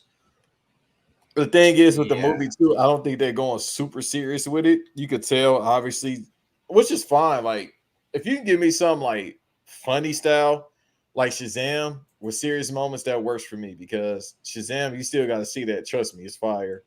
And then I was about to say, I saw the footage they showed where Lucy Liu and Helen Mirren are playing the villains in the Shazam movie, and I was like, how did you get them? Like, Lucy Liu and Helen Mirren are really like, yeah, let's play the bad guys in the Shazam movie. Yeah, okay, it's confirmed that the Batfleck is in it. So yeah. Are you still looking Shorty up? No. I'm like, I thought they recasted his dad. They did. It won't be my guy Billy Crudup anymore. It'll be Ron Livingston playing the Flash's dad, Henry Allen. Because I'm like, I thought they recasted his dad. My guy Billy Crudup was like, no, I only wanted to do one of these for the paycheck. I didn't think he'd call me back. But again, directed by Annie Muschietti, written by Christina Hodgson, who wrote Birds of Prey, which, like I said, surprised me about how good that was. Yeah, no, I liked it. And it, but yeah, so Flash, not looking forward to that. The Shazam, I still haven't seen it. doesn't interest me. No, watch it. Trust me. The Aquaman 2, again, I am surprised by how great Aquaman is, but given that James Wan made the third best Fast and Furious movie, it shouldn't be that shocking because he knows how to do action. So I'm looking forward now to Aquaman 2 with, hopefully a bigger role for Yahya Abdul-Mateen II as Black Manta returns. And they say like they plan to go into weirder directions with this one, but I'm not mad about the whole Amber Heard thing in terms of her still being on the movie. So what, she beat up Johnny Depp? I wish I could do that for making all those shitty fucking movies. You can. He's a coke addict and an alcoholic. No, I think that would make him a crazy fighter. You might have a knife and all those bracelets. Dog, he's 62 years old and his face is melting. You got a chance. But he looked like Buddy when he opened up Pandora box in Indiana Jones and his face melted. You mean not the Pandora box, the Ark of the Covenant. Yeah, when they open that shit up, the Nazis, that's how he looked. Who else is supposed to be? The whole Jason Momoa-ness of it is the only thing about Aquaman that is like infuriating, with the whole him being my you man. You sound like a hater. No, I just get tired of him being James Hetfield from Metallica. Like, what you want? He a big ass half Samoan dude. He's everything. Everything. He's the real Vin. He's what Vin Diesel wants to be. The motherfucker look Samoan or Islander to me. He look whatever. He look whatever to me. Is he? Native American? I don't want to talk about another grown man. No, he is. He's like a little bit of Native American, a little bit. I can't remember if he's Samoan exactly, but all that bit. This was the man who said, like, I saw Lisa Bonet on TV and I was like, I want to marry her. And then he fucking did. Like, okay, say his father is partial Native American and then his mom is just white. Man, he's Samoan. Fuck it. I'm just gonna call you Samoan. Fuck it. You was born in Hawaii, you Samoan. I ain't got time to be going. Yeah, as I said, I thought he was born in Hawaii or something like that. But yeah, I ain't going to that racial ambiguous shit about no grown man. I wonder what he mixed with. I ain't going all that shit. Fuck all that. You do that with Vin Diesel though. Because he keep lying and saying he ain't black. Like, I got the fucking pictures right here. Not almost saved on my computer, but it's right here. You think Vin Diesel said, like, I know black. Yeah, you lying, motherfucker. You was on the cardboard box breakdancing. I remember everything about my father. Apparently you don't. My father wasn't black. Shit, where you get the hair from? What you hair? Just got that from the set piece. Yeah, you can lie to me. You can fool them. I've seen the movies. Like how he's fooling everyone and thinking he's in shape with the fucking Spanx and the CGI. We see you. I told you in that scene with John Cena, they use CGI to like edge out that fucking. Yeah, no. But anyway, now we get to the main course of the DC fandom. The one thing everyone is talking about. God damn. Again, a year ago at this time, pretty much we were talking about the Batman trailer, which the big focus was to you, Nirvana's Underneath the Bridge being the score to the trailer. And the second was that Batman beats up a bunch of Darby Allins was my main takeaway. And now this time they were like, none of that matters. This whole movie, in my opinion, based off this trailer, looks like a mess already in terms of like what is going on story-wise. I'm like, so is the Riddler the bad guy? Is it the Penguin? They got Catwoman. It's almost like Spider-Man 3 with like the too many villains already. It's two villains. And Selena Kyle goes back and forth between I want to fuck with you, but then I gotta do hot. And then he's like, but I want to fuck you. Yeah, he's just like me. But then this is like, but I'm not Channing Tatum. Hey, this ain't the podcast for it. This ain't my Wild Law podcast. He ain't doing the right. He don't know what to do with that. You're gonna tell me that the man who was Magic Mike, motherfucker. I love Magic Mike. Look, hold on. Motherfucker, look at this. I got to Scott Steiner. What the fuck is this? This Magic Mike right here. He up here woke and all that shit. He came right here, motherfucker. Put me in Magic Mike 3. Y'all put Donald Glover, little skinny, stinking ass in the second one. Did you watch Magic Mike 2? Why the fuck would I watch Magic Mike? Oh, I told you I've seen Magic Mike. I've seen it twice. What AJ Styles said? Oh, wow. He said, shouts out to the community, but he said the community, like, yo, no. You ain't trying to see Olivia Munn's cities? Exactly. Okay, I got and it's our guys Soderbergh. How dare you? How fucking dare you? I got Google. I ain't got to see the whole damn movie. No, but anyway, I think as Banks is Googling Olivia Munn titties. No, I'm actually looking up this job shit. I'm like, bro, y'all sending it to the wrong email. My fault. No, I mean, again, I'm just wondering what this movie's story is gonna be. I mean, I think everyone's being a little bit like over the top of like the chemistry with Zoe Kravitz and Robert Pattinson. I'm like, all you gotta do for chemistry is let that woman flirt with you and be like, because the whole point is that like she can seduce the Batman because he's like, again, she's his kryptonite. So you ain't gotta do anything to like chemistry is her letting her do shit. Hey, I'm Batman. I can do the voice too. Exactly. Again, his voice is, I'm coming. I'm vengeance. That's fine though. Because that's how it's always been. The voice modulator was the move with Ben Affleck. That was the move. No, but this works too. This works too because he's done it before, so it works. It's not like the Christian Bale shit where it's just like over the yeah, it's that shit. Where were the other drugs going? Where were those other drugs going? The world will never know. Up his fucking nose. That's where that shit was going. I know his vocal cords was fucked because you know Christopher Nolan his punk ass looked like he do about 20 takes for one shot. So I know he probably was like, "Damn, bro, my throat hurt." Pause. But again, they got Colin Farrell in there being the Batman. Hey, forget about it. Hey, like, hey. You had me rolling because you put that. I mean, Zach and Redacted Cody. You put that. My grandmother, she's big. Yeah, but I got a huge grandmother. What's that for? For being an idiot. Okay. That's Tony D'Angelo, and that's Colin Farrell's the Penguin. The Batman, what are you doing here? Hey, I got him.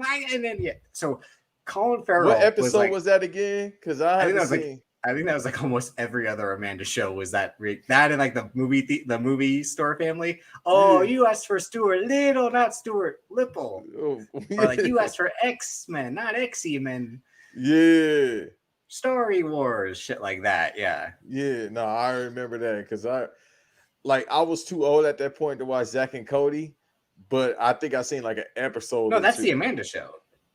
No. But Zach and Cody was on. They was on the Amanda show. Drake and Josh. Okay, that's you are confusing Drake and Josh with Zach and Cody. Yeah, because Zach and Cody was the little kids that was in. Was the twins from Big Daddy? Yeah. Yeah, and they made a lot of money off that shit. Okay, yeah. So I'm thinking about Redacted, Drake. You're thinking of I wipe my own ass. In Big Daddy. Me, I know. Please listen, I wipe my own ass.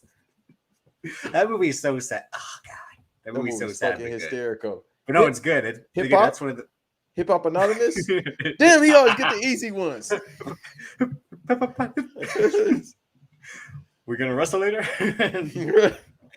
Scuba Steve. But goddamn you, Scuba Steve. But yeah, I mean, why has everyone gotta be scarred? Even Alfred's got a scar. Fucking the Batman's back is all fucked up, which is the trope now because he about to get his ass beat. But then like the Penguin's face is all mangled. There was a picture where it's like Colin Farrell on the set of the Batman, and it looked like his Penguin's gonna look like Colin Farrell with some weight and a weird mustache. And like the trailer comes out, he's like, "Oh my God, is that even Colin Farrell? Who is this fucking guy?" Like that's what I'm saying is the only pretty person in the movie is the most obvious, which is Zoe Kravitz. She's the only one who's like. Not in called film, and there you go. But it's literally like the world's a shithole, and I'm sad. Underneath the bridge, Batman. That's why they said this is the darkest Batman yet. That's what it's Oh yeah, supposed to be. that was the thing when I'm like, and people were like, Chris Nolan's Batman was so dark. They ain't got Chris Nolan ain't got shit on me. Matt Reeves is saying when he's on set. Bro, you had to get Robert Pattinson. Yes, he's a stick man. He don't want to fucking work out, but you had to get somebody like that. Okay, that reminds me. I think I brought this out last year too when we talked about. Why do you have the GQ magazine with him on it? Wait, was that Zoe Kravitz right there? Oh no, this woman who kind of is that her right there? You was gonna bookmark that? You sick freak. Okay. All right, so it's just me. How are you actually surviving, Pattinson? I'm essentially on a meal plan for Batman. Thank God. I don't know what I'd be doing other than that. But I mean, yeah, other than I can survive. I'll have oatmeal with like vanilla protein powder on it, and I will barely even mix it up. It's extraordinarily easy. Like I eat out of cans and stuff. I'll literally put Tabasco inside a tuna can and just eat it out of the can. Bro, you rich, bro.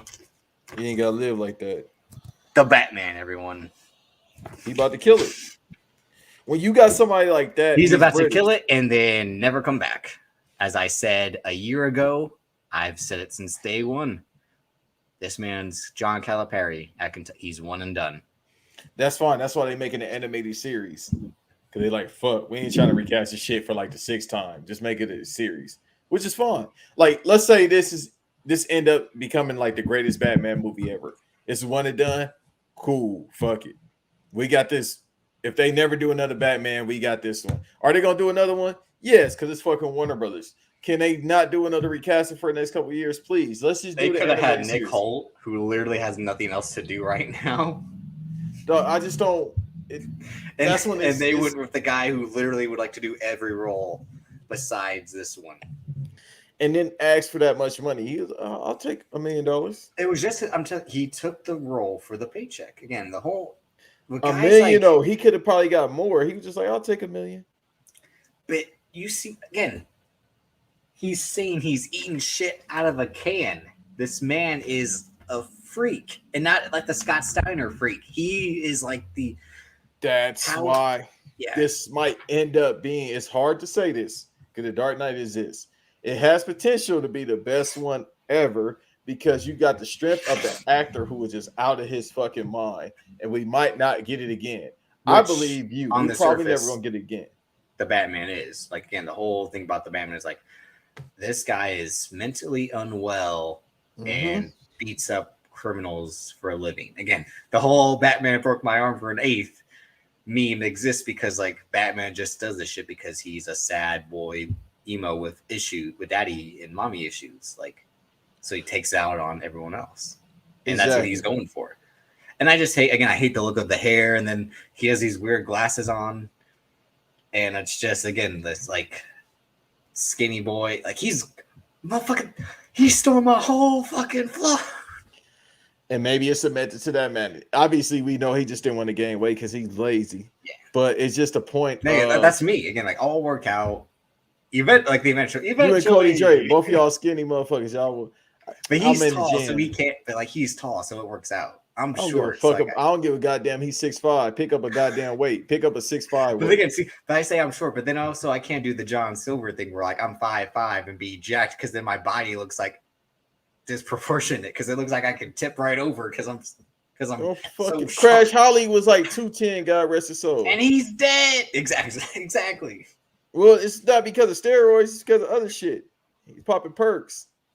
Because of steroids. No, he was just popping perks. He took steroids, but he was just popping perks. They're all related. No, these are two different things. And we ain't doing Dark Side of the Ring here.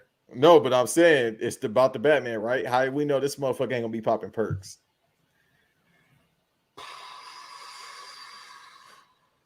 Exactly. I mean, you mean like to not feel the pain? He's also the one who's like, what's he say? Like, I don't care if I die or something like that, which is like, that's why this shit is gonna be brilliant. I think this is what it's gonna be. You're too fucking high, Master Bruce. Yeah, and they got Jeremy. What's his name? They got Andy Serkis as Andy Serkis. I'm thinking about Jeremy Irons for some reason. Jeremy Irons was the previous Alfred. And Jeremy Irons was there to be like, well, Master Bruce, you're pretty much an asshole, aren't you? Yeah, that's why I like that. And then you just got Ben Affleck, just no selling. That's what I say. They had a. I know, and as the late Alfred is supposed to be like the SAS, British intelligence. You know, fought in the war. You fought in the bloody war. That's why his Alfred's got the scar, probably, or unless I was in a knife fight with someone who had a diamond the size of a tangerine. As Michael Caine. Who said I didn't retire? They said he retired. Michael Caine said, I ain't done getting these checks. People will pay me just show up and be like, I'm Michael Caine. Bro, I didn't even know actors retired. Gene Hackman retired. Gene Hackman. He was like 100 when he did that fucking Western movie that we talked about. Y'all gonna have to forgive me too. I'm not gonna come up with names very fast. No. But like I'm saying, I mean, am I looking forward to it? Absolutely. We were supposed to have it this. Hey, now I got to sound like Denzel. We were supposed to have it this month. We were supposed to have it this month. This motherfucker was supposed to come out this goddamn month, and they pushed it back because the bitch ass Corona came out, and you motherfucking. And then Robert Pattinson said, "You fucking cocksucking." And then Robert Pattinson was like, "I'm not in shape. I didn't work out at all." And Matt Reeves was like dialing like, "Oh, this guy." And then he got sick. You're too close, man. He got sick. There you go. And then his son bitch. And that was sick. Tom Cruise on the set of Mission Impossible. You're too close. Are they finally done with that movie? It looks so. If he's in Los Angeles watching Dodgers and Giants games. I mean, and side note, fuck the Dodgers. I know you already were like on the fuck the city of LA because the rent is too damn high. Get out of here. We're gonna have to send fucking. I'm gonna show up. Hey, the CM Punk promo's coming. So you're gonna show. You're gonna be like Dom Toretto on the bus to Lompoc, and me, Eve, Matt Damon are gonna show up with our vehicles to knock that bitch over and break you out. Hey, listen, y'all ain't even gotta do that. I'm about to do the Great Escape. Or maybe Josh and Marcel and Larry, Doug. Well, Josh is currently trying to break Colombian women off a bus. So he's sort of like me. Shouts out to Supergirl. I just found out she Colombian. I don't know. But yeah, I mean, is there anything else in the trailer that, I mean, like, again, Matt Reeves, you could tell the darkness is there. The action is just like he is kill everyone. Like, he's but when we seen the trailer, like he fucking up Darby Allin, it's just like, bro. No, he was fucking up Darby Allin, and then they were like firing bullets out. He was like, I am bulletproof. Yeah, because they said in this one he's actually not gonna kill people. He's gonna fuck them up very bad. Yeah, which the Batman does. He's like, do y'all want to see a dead body? He's like, motherfucker, I make the dead bodies. No, so now Ben Affleck's he was stabbing dudes in the nuts with the fucking knives, and then that was the perfect Batman. He's 6'3". Yeah, I'm talking like Mel Kiper with the scouting. But no, he was 6'3", 230, and then with that great wig, and again he was sad boy king Ben Affleck. He's got his woman now. Salute to him. But she everybody woman. Say you belong to me. You just want your turn next, bet. This shit feel like teenage fever. Everybody gets a turn sometimes. I ain't worried about it. She ain't neither. I'll listen. Everybody gets a turn in life. It's not a problem if she was with 20 other dudes. But no, like I said, I mean, I'll say again, it's Josh said it was his birthday. Yeah, so again, I get emo Batman, ironically, is a Pisces because he's coming out in the February to March, time span. But yeah, it's y'all fish season. I'll say, if this movie ended up being bad, I think you and I were like, is this movie going to be bad? And you were like, yes, but it will also be good. You were like, yeah, but from the test screenings, every test screening the past couple of months, as far as that was based off the first trailer when it was all like what's really going to happen now? And then now that I wonder how much COVID had to do with if they had to rewrite this movie or not. No. I don't think so. Looks like they made the movie they set out to make. Yeah. But if anything, I bet they probably were like, Zoe Kravitz, let's do more with her. And that's why I'm saying, like, it seemed like maybe Catwoman had a small role, because that was just the first trailer. They weren't trying to show everything. The first trailer made it seem like it's him versus the Riddler. Now I'm like, who's the villain? If the Riddler's already in jail, like, that's all I'm like confused. Does he get out? I'm just like, well, that's the problem with picking apart trailers, trying to solve the puzzle. That's why I wouldn't think too deep into it, because the test screenings has said it's close to 3 hours, right? I've heard nothing but extremely good things. Like, I have yet to hear a bad thing about it. And it's people that's not even Batman fans said, I got a chance to see this movie. It's phenomenal. So they just leaked out finally, because it was already rumored that it would take place during the longest Halloween. For anybody that's listening, if you read comics, you know what the longest Halloween is. Essentially, it's like the Sinister Six of villains coming after him. This is like year 1 or 2 of Batman being Batman. So now we don't get the whole story, origin story shit, which is great. So it's probably going to be more so the Penguin, and then the Joker. I mean, the Riddler is probably just fucking with him as well. Now, Yeah, it's like you got Calendar. It's a lot of shit involved that might not be in this movie. You got Calendar Man involved. You got Two-Face, who is rumored to be in this movie. Being that, well, I think the big thing, the one thing. I mean, if you see the set photos and the casting list, is John Turturro as Falcone. Not in either of these 2 trailers yet. That's why I'm like, what is this? I'm like, what's? And I mean, like, what's the point Falcone of this plays movie? a big part in the longest Halloween. No, that's what I'm saying, and that's why I mean, like, what's the point? I think they just are so set on convincing people that Pattinson is Batman than showing us what the movie is going to be. Because you got the losers, not to cut you off, you got the losers. They're like, well, he can't do it because. Well, that's what I'm frustrated with. Like, it's too late. You already cast him. You can't uncast him now. You can't, like. And also the controversy behind all of it too, like all the bullshit that we've heard in the past year and a half. So now it's like, just show him in the trailer, because obviously they just edited this trailer recently. So it's like, just show him as much as possible, because that's the focal point of it, of this movie. Yes, it's his story arc, but at the same time, these other story arcs, it'll work out the way it's about to be put.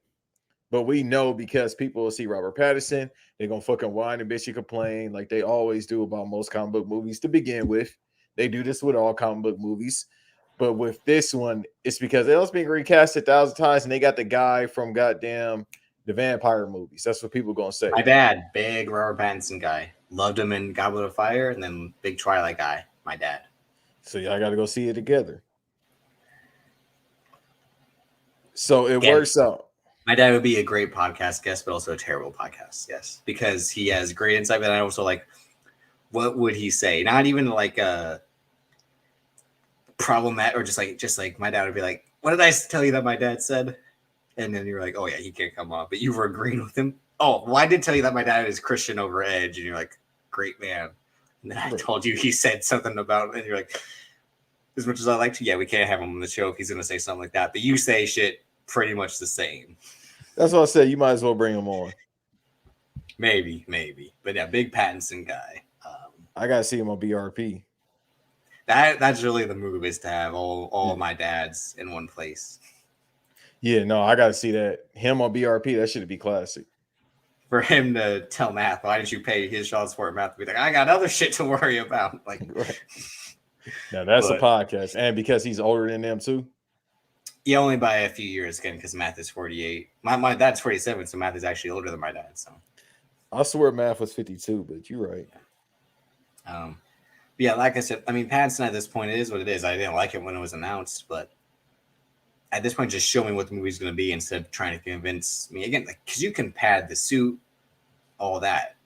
You can, again, trick people into thinking that he looks like the Batman, but again, Michael Keaton didn't look like the Batman. I mean, that's my issue I was saying about like not caring about him anymore. But then again, only 2 guys really looked like the Batman. That was Christian Bale and Ben Affleck.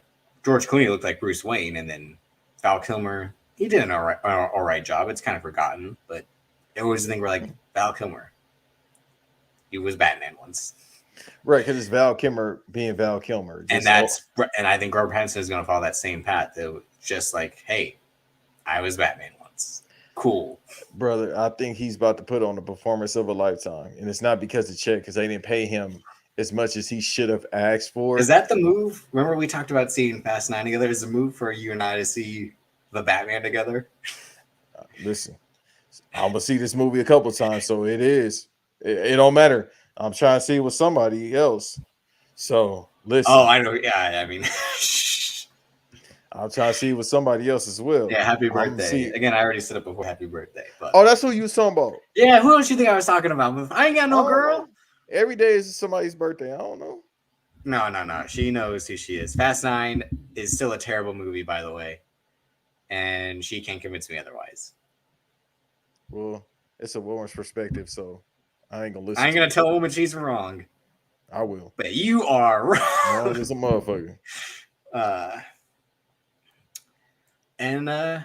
So it's funny that this trailer drops right after you and I see No Time to Die, because lately this whole year again it goes back to this movie, Fast 9, and then everything that was kind of before or after. I am worried about the state of blockbuster movies in particular. I don't think they'll be good anymore. I think they peaked. And it's crazy to say that. But, I mean, I'm a big Endgame guy. I know you and a majority of people aren't. And I mean, the people that listen to the show. I think I'm pretty much on Endgame is a really great movie island. But you'll still get the prestige pictures. Like, I mean, I'm a big Once Upon a Time in Hollywood, like stuff like that. Promising Young Woman, The Gentleman, Wrath of Man, good movies. But I just mean like again, it really solidified like Tenet, No Time to Die, Black Widow being that bad, Shang-Chi being 3 out of 4 in my opinion. Like it was really, really good, but like not just the Aquafiness of it, but like all of a sudden it turned into a movie about like soul eaters and creatures. I'm like, which they didn't show in the trailers. I was like, oh, so I felt tricked that you like. I thought this movie was just gonna be fighting, and then it being like a Guillermo del Toro movie kind of at the end. But I know that's a thing that's in that comics universe, so I understand it. They just really hit it well in the majority of the trailers. Mm-hmm. But that's still a really good movie. But I'm wondering, because I felt like the movies we were hyped for this year, at least in my opinion, have disappointed me. And that's because we were so hyped for them last year with nothing coming out due to COVID. Yeah. That, like I said it with Fast 9, it was like when your expectations are so high and it doesn't deliver, it's crushing. What do you think about? Because I mean, you and I don't think we were really hyped for No Time to Die, but I think we were like, what's this movie going to look like? I mean, it's like we were just like, at some point they got to release this movie. Right. Stop holding it back. It doesn't matter if it's good or not. Just release the movie. And it turned out it wasn't a good movie. And I don't think that's why they were holding it back. Because again, studios have sold bad movies for a check. Mm-hmm. Paramount did it with Cloverfield movie. I think they did it with Coming to America. I think they knew it was going to be bad. But they're like, you know what? It's going to get attention. So let's just capitalize on it. Right. That's what it is. It's just like right now, you kind of got to make your money back. Or you had to make your money back earlier. Obviously, now people are back in the movie theaters as everybody is outside. Yes, Corona still exists, but in my mind, does it really? Because people are still outside and we have to work. That's the whole tinfoil segment of the podcast. But the whole tinfoil was me at the beginning, being like, we are Tenet, but also The Matrix. Like, we will relive this. Again, with this show, we are reliving what we did a year ago, essentially. And we did this too. We previewed the upcoming year's movies. Exactly. What's happened. It's just got alterations to it. That's called life, kids. But no, he's absolutely right. So now it's just the movies that are coming out, you hope they're good. Like Spider-Man, it's going to be kind of hard to fuck up No Way Home, but it can happen. just because it's so I much still, going on. I still want to call it No Way Out because of the pay-per-view. Spider-Man is No Way Out. You might as well. It's about to be a triple threat match, a 3-on-6 match. It's However, going they to about to do be this. Eddie Guerrero, Brock Lesnar from 04. Right. That's what I'm saying. Like it's a match that we didn't expect, and who goes over? I know Disney going over because they about to get the money. Like regardless if the movie's bad or not, we're going to see it. I'll definitely be there to watch it. The Venom movie's bad. It's making money. I like it. Some people must like it. Bitch, I like it. Right. I don't know if people going to see it, it must be something to that shit. But no, I mean, so like we did last year, we got a list based off IMDb's popularity in terms of upcoming movies for 2022. At the top, due to its trailer dropping this week, is Scream. Not Scream 5, because they got to be assholes. It's Scream. I got you. Bitch, this is Scream 5. Don't try to fucking trick me. Why is it number one? Because it's Halloween season and the trailer just came out. Oh, that shit didn't scare me as a you. It ain't gonna scare me now. So I was about to say, you a fan of the Scream franchise? I'm not a fan of no horror movies, motherfucker. You know why? Because I grew up and I live in Los Angeles for the time being, and I'm broke. You think I'm scared of a fucking horror movie? Imagine being on the red line train out here. Bitch. That's the real horror movie. South Central's a horror movie. What? Right. A horror movie. You think I'm scared of a motherfucking bitch that turned her neck when I done seen the shit I done seen growing up? Two Colors are a horror movie. Right, that bitch throwing up. I done seen that shit before on a train in Hollywood. That shit don't impress me. I mean, Scream, to me, it's the one franchise that really, like the snake eating its own tail, like it had to like counteract so many things and undo or like connect it to all like one thing. I think they're again so well made because Wes Craven, and again they got these two guys who did the movie Ready or Not, which came out like 2 years ago. I haven't seen it, but everyone's like it's good, but I'm like, nah. Whatever. And that was like a movie. It was essentially like a Purge, Dangerous Game type of movie, where like a girl's being hunted and like decides to fight back against the people she's hunted against. But the whole point of that was like, what I'm trying to say, and this is what Chris McQuarrie said, Hollywood doesn't want you to make your movie. They want you to make their movie. So like these two guys made an original film, and now we're tasked with rebooting Scream. And you'll see like all these movies coming up are kind of like, not kind of, they are all sequels. And I'm not going to be like the whole, originality you said. It's not. It's Hollywood just wants shit they know. I mean, Hollywood just wants shit that people know. Like, right. I remember, again, like they have Hocus Pocus 2. You and I were both like, I don't know if I didn't know that they were making Hocus Pocus 2 at all. And I really don't give a shit that they are. I mean, no offense, but one, Sarah Jessica Parker, that's like Maggie Gyllenhaal. Like, who is fighting over? I mean, Ferris Bueller, he made a mistake. I'm sorry, Matt Broderick, you were duped. But yo, like as you were talking about it, and I'm looking, I'm like, yo, I keep on clicking the link. I'm like, they really making Hocus Pocus 2. Like, I keep looking at it, like, bro, they really doing this shit? Don't you get tired of this shit? but again, I feel like that's Disney having Disney Plus being like, we got to feed this device, the service with content for the next 10 years. And it doesn't matter if Hocus Pocus 2 will make money. Once it hits the service, people will watch it, which is smart. Is this her directorial debut? No. The woman directing it?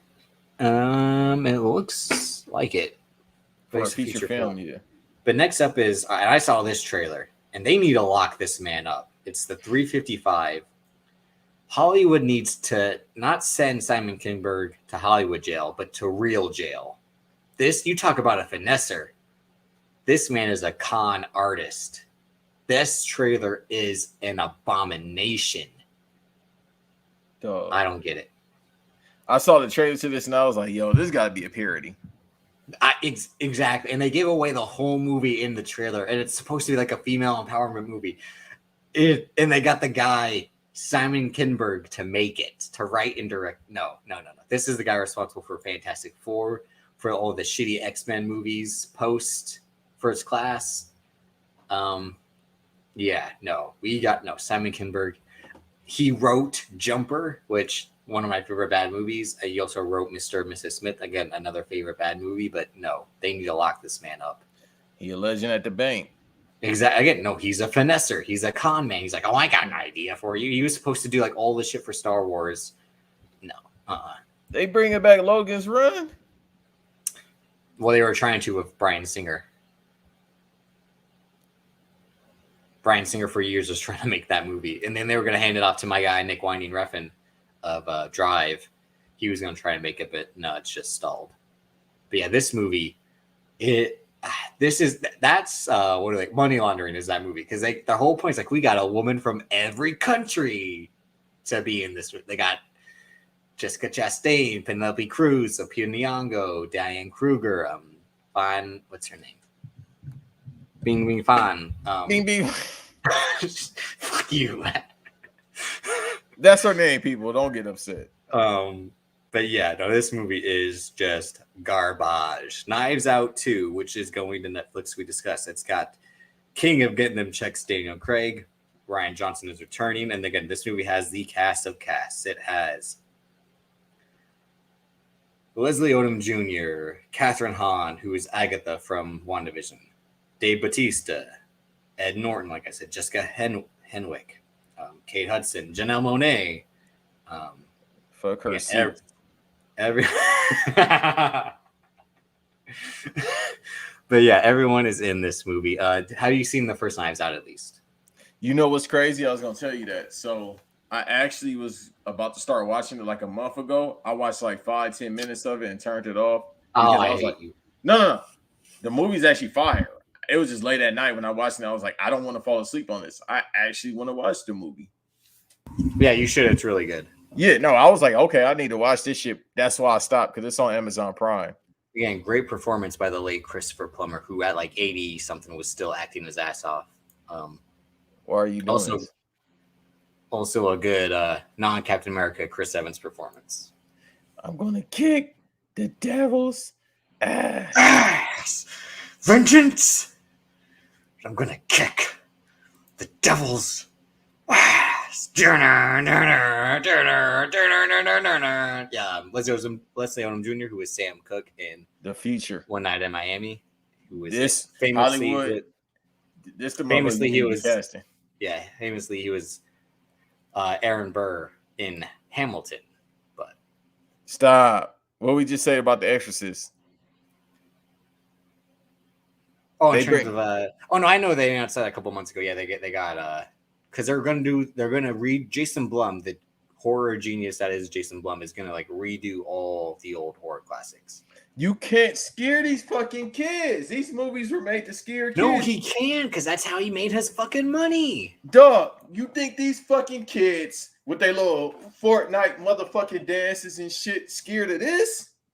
They go on Call of Duty chat rooms and drop the N-bomb. You think they scared of this shit? These motherfuckers that get Corvette, hop up a jet, Corvette. You think they scared of this shit? They ain't scared no goddamn Exorcist. You know what you should do with the Exorcist? Take their motherfucking cell phones away. How their cell phones get possessed? That's called a virus. I bet you that motherfucker. There was a movie when the phones were possessed. You don't remember that? Bring the motherfucker back. I bet you these kids be scared out their motherfucking mind. What is your horror movie if you got to make one? And it can't be just like living in LA. No, we already established. Okay, I got one better. Me being a parent of 10 kids. The Stepfather. No, me having my own 10 kids. I know, but I'm saying like the movie The Stepfather, where like the dad was the stepfather was a murderer. I'm gonna look just like him. Bitch, another one? So your horror movie is Antonio Cromartie's life story. You're right. There you go. There we go. We didn't play him in a biopic. I was just about to say, much how my take that Gone Girl is a horror movie. Because if I'm Ben Affleck, if I'm 6'3", handsome Ben Affleck, and my wife frames me for her murder, how is that not a horror movie in my eyes? Tell me how that is not a horror movie? And I'm fucking Emily Ratajkowski on the side. Hey man, the bitch is lying. How can you prove it? How can you prove it? All right, we got Jurassic World Dominion. I don't care about. I've said it before. Jurassic World, the only one is the only one I like. I don't care about Jurassic Park. You lying? 3 a little bit. Cause I'm gonna see this shit, and I don't even like Chris Pratt. Look who all in it. I know. I looked it up earlier. I'm like, I don't give a fuck. You out your goddamn mind. They bring it back most of the original cast. Or some. And again, they're calling it Dominion. This isn't Kenny Omega, Kazuchika Okada in a 60-minute tie. Yes, it is. Look at this shit. Look at all these people in it, bro. No, thank you. Pass. Dog. This is Dominion. This is about to be a 6-hour goddamn pay-per-view, just like that shit is for 3 days straight. We got Thor: Love and Thunder. Yes. Pass. Fucking pass. Oh, see, and you talk about me being out of my goddamn mind. You are. Tell me what you think they're gonna do here. Fuck a Tiki Wiki, whatever his name is. Taika Waititi, the guy who made Thor Ragnarok. Again, the one movie I was like, I don't need to fucking see this movie. Then when I saw it, I was like, holy shit, this is amazing. They're bringing back Natalie Portman. You not a fucking incel. This is some incel shit. Look at the cast alone. They got Christian Bale. Coming back to superhero movies, and you ain't excited for this shit. No, I don't even like Thor like that. Damn, he getting checks for in 1 year. Sam Neill's an underrated getting them checks guy though. Dog, in 1 year, he about to get a check from this and Jurassic Park. Yeah. All right, then we got Top Gun Maverick. Yes. You and I going to the danger zone, playing volleyball on the beach in jeans. No, Tom Cruise is back to fly fucking fighter jets and fucking ride motorcycles. Again, Tom Cruise looked like he's aging now. He was able to postpone for like 15 years. Now it's finally catching up to him. But that's just because he hasn't hyped into his hyperbaric chamber yet. But yes, they postponed this movie numerous times due to COVID because Paramount is like, nah, we aren't missing the paycheck on this. But if they just put it on Paramount Plus, everyone would have signed up for it. This movie is probably going to do the same thing and not make that much money. But shouts to Joseph Kosinski, made fucking Tron Legacy, who directed this. Hey, man. It's gonna be hard to watch that Iceman scene because they gotta do something with his voice. Yeah, I don't know. I don't even know why they brought him back. To be honest, they could have just said like he died in a hero like way. Like Val Kilmer in this just let the man be. I haven't seen that doc yet, but again, shouts to Jay Ellis. They got Lawrence in this movie. The man who's taking an L on a fucking phenomenal show is gonna be in Top Gun. Next week, kids, or 2 weeks from now. Yeah, we still got to do our special episode about that. Yeah. And then we have, again, another Tom Cruise, back-to-back, Mission Impossible 7. Ooh, and I've been waiting. Chris McQuarrie. They got Haley Atwell. Yes. It just, Mission Impossible, it sells itself. As I said, I think a couple weeks ago, I might be doing a Mission Impossible journey, but by my lonesome because Banks is like, no. I don't mind helping you out. It's only a few of those movies I like. But again, look, Tom Cruise. What you notice in this scene besides him with the mask on? No, I was gonna say, don't forget Tom Cruise was the man who's like, we are here to save the world by making this movie. People are losing their homes, they're losing their jobs, they can't pay their wages, they can't. He was Dusty Rhodes. Promo of a lifetime. He was hard times we living in, and you won't wear your fucking mask to make the movie. Let me ISO this shit real quick, if you don't mind, Davis. For all that third eye shit, I don't want to keep it on the vaccine and coping and shit like that, but I'll say this: for all that shit Kyrie was trying to say, the people that you think that would really be anti-vax or not. Lupe Fiasco, who has been giving people bars for years on raps, has actually been giving people science on this shit. Like he reads and he's been telling people, get on the live and I'll tell you about the vaccine. He's pro-vaccine. Erykah Badu, the mother goddess who you would think would be anti-vax, is not. Now, let me take it a step further. Tom Cruise, who is a known Scientologist, said, nah, we need to be masked up. It's getting it. Kyrie Irving, you have no excuse, bro. You have no excuse. I don't know what the fuck is going on with that. That's all I want to say. I don't need to get into a Again, rant. I mean, I say it every time I see his name. This man had a mental breakdown after the Kalani P&D and the P&D thing. I'm telling you, Kyrie, that's why he went on to win that NBA title out of pure frustration, and then after that, he couldn't take it anymore. Luther coming back? Yeah, he's been in these movies. Yeah, I know. I just know.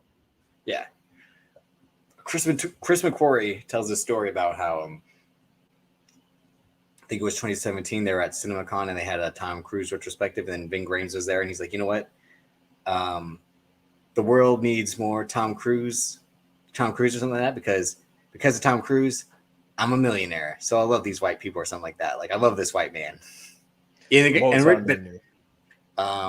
Ving Rhames was like, why does the black man got to die? Because originally Luther was supposed to die in the first one, and then Ving Rhames during the table read was like, why the brother got to die? And everyone's like, no, that's not necessarily true. He's like, and then apparently David kept the writers like he listed multiple movies to be like, there's this movie, there's this movie, there's this movie, and there's this movie, and then they're like, you know what? Yeah, Ving, you're gonna live. Yeah, who gonna tell Ving Rhames no?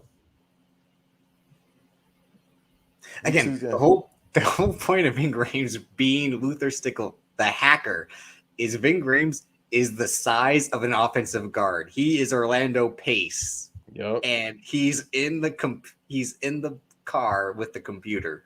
Perfect casting. Shouts out to Hobbs and Shaw. All right, and then we got Indiana Jones 5. Good God, you really want to see a man die while making a movie? That's the only way he's gonna get out this 360 deal. The Lucas fans. Daniel Craig saw that and it was like, no, they're not going to bring me back at age 75 to be James Bond. So Harrison Ford literally has to die because they got him. It's all Shia LaBeouf's fault for being a maniac. Mm-hmm. Because he was supposed to be the new Indiana Jones. He fumbled the bag. They handed the baton to him and he dropped that shit. But so this being in the 70s now? Oh yeah, they got Boyd Holbrook in this movie. I forgot about that.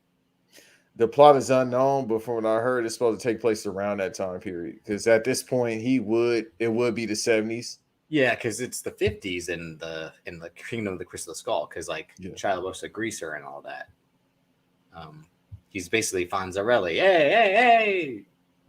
But, from what I heard about this movie, it's supposed to take place it's something about space, I think, if I'm not mistaken. Oh yeah, because that works so well with the fucking aliens. I mean, it's rumor. If they go that, what else can you, bro? They done found the Ark of the Covenant, the goddamn Pandora's box. It was the Ark of the Covenant. It was the 3 stones, and then it was the Holy Grail, the cup, and then the crystal. It was the Moses tablet, right? The Holy Grail. No, the Holy Grail, the cup. Oh yeah. But then they touched that motherfucker, start burning or something like shit. If you drink from the wrong cup, you die. You turn into a skeleton, something like that. Because remember, they had the one Crusader Knight who was like, "You must choose wisely." And then the other one was like for youth or some shit like that, right? Like eternal life. Yeah, if you drink the Holy Grail, you'll live forever. That's the whole point of the Holy Grail. I would not do that shit. Remember what I sent to you the other day about the Bermuda Triangle? How come they don't make movies about the people? That's what Indiana Jones 5 is about. Is the Bermuda Triangle. It should be. Oh, so this motherfucker, somebody about to officially die. Thank God. So yeah, the next movie was The Flash. We talked about that. So and then after that, Hollywood Ends. I haven't seen either Halloween 2018 or Halloween Kills yet. I'm gonna watch it. But this is it. That's supposed to be the final one for now. No. Either this ugly motherfucker that looked like Luther, what's his name? Luther Reigns. That used to be in WWE. Either this motherfucker got to die or her old ass got to die. Somebody got to go. But I'm sick of this shit. Like, how your brother just keep fucking with you? Ask Jeff Hardy. Oh, shit. That was funny. I forgot all about this shit. Oh, the black man lived in this, though. Buster Rhymes, isn't he fighting Michael Myers. Yeah, because he think he could do that in real life. All right, and then we got Oh yeah, Tyra Banks, Pressure. Oh my God, Tyra. That is Tyra. Yeah, Tyra Banks should have been in more movies. I don't know why. I mean, I know she can't act, but I mean, just come on. I was talking about different. Not everyone can act anyway. Shit. Hey man, I'm with you. I would just like to see her. Exactly. Doctor Strange and the That's my movie. That's your movie after the Batman for movie of the year. Or maybe John Wick Chapter 4. And then John Wick Chapter 4, which would be the AKA sequel to The Matrix Resurrections, which is also the fourth movie in that franchise. Y'all gonna get that fucking promo in December. I'm telling you. They call me a madman. Right, and then we got Avatar 2, which is your third anticipated movie of the year. Fuck him. Fuck him. Hang on. All right, I think they already announced John Wick 5, so obviously he's not going to die. Do you think Keanu Reeves will play John Wick like Daniel Craig will? He gonna jump back into the Matrix in Chapter 5. I'm telling you. All right, hang on, we're pressing pause here. We'll get back to that after Matrix Resurrections. I'm sorry. Yeah, because that's gonna be Matrix 5. It's John Wick 5. We got Uncharted, which is long. Again, the movie Hollywood's been trying to make for like a decade, with Tom Holland, Mark Wahlberg, directed by Ruben Fleischer. This movie is gonna tank, and probably might not be that good. Sad to say, but you think it will be after Spider-Man comes out? It's a video game movie. Banks, what video game movies have done well? But people might go see it just because it's like, oh, Spider-Man is in it. They didn't go and see Chaos Walking, Cherry.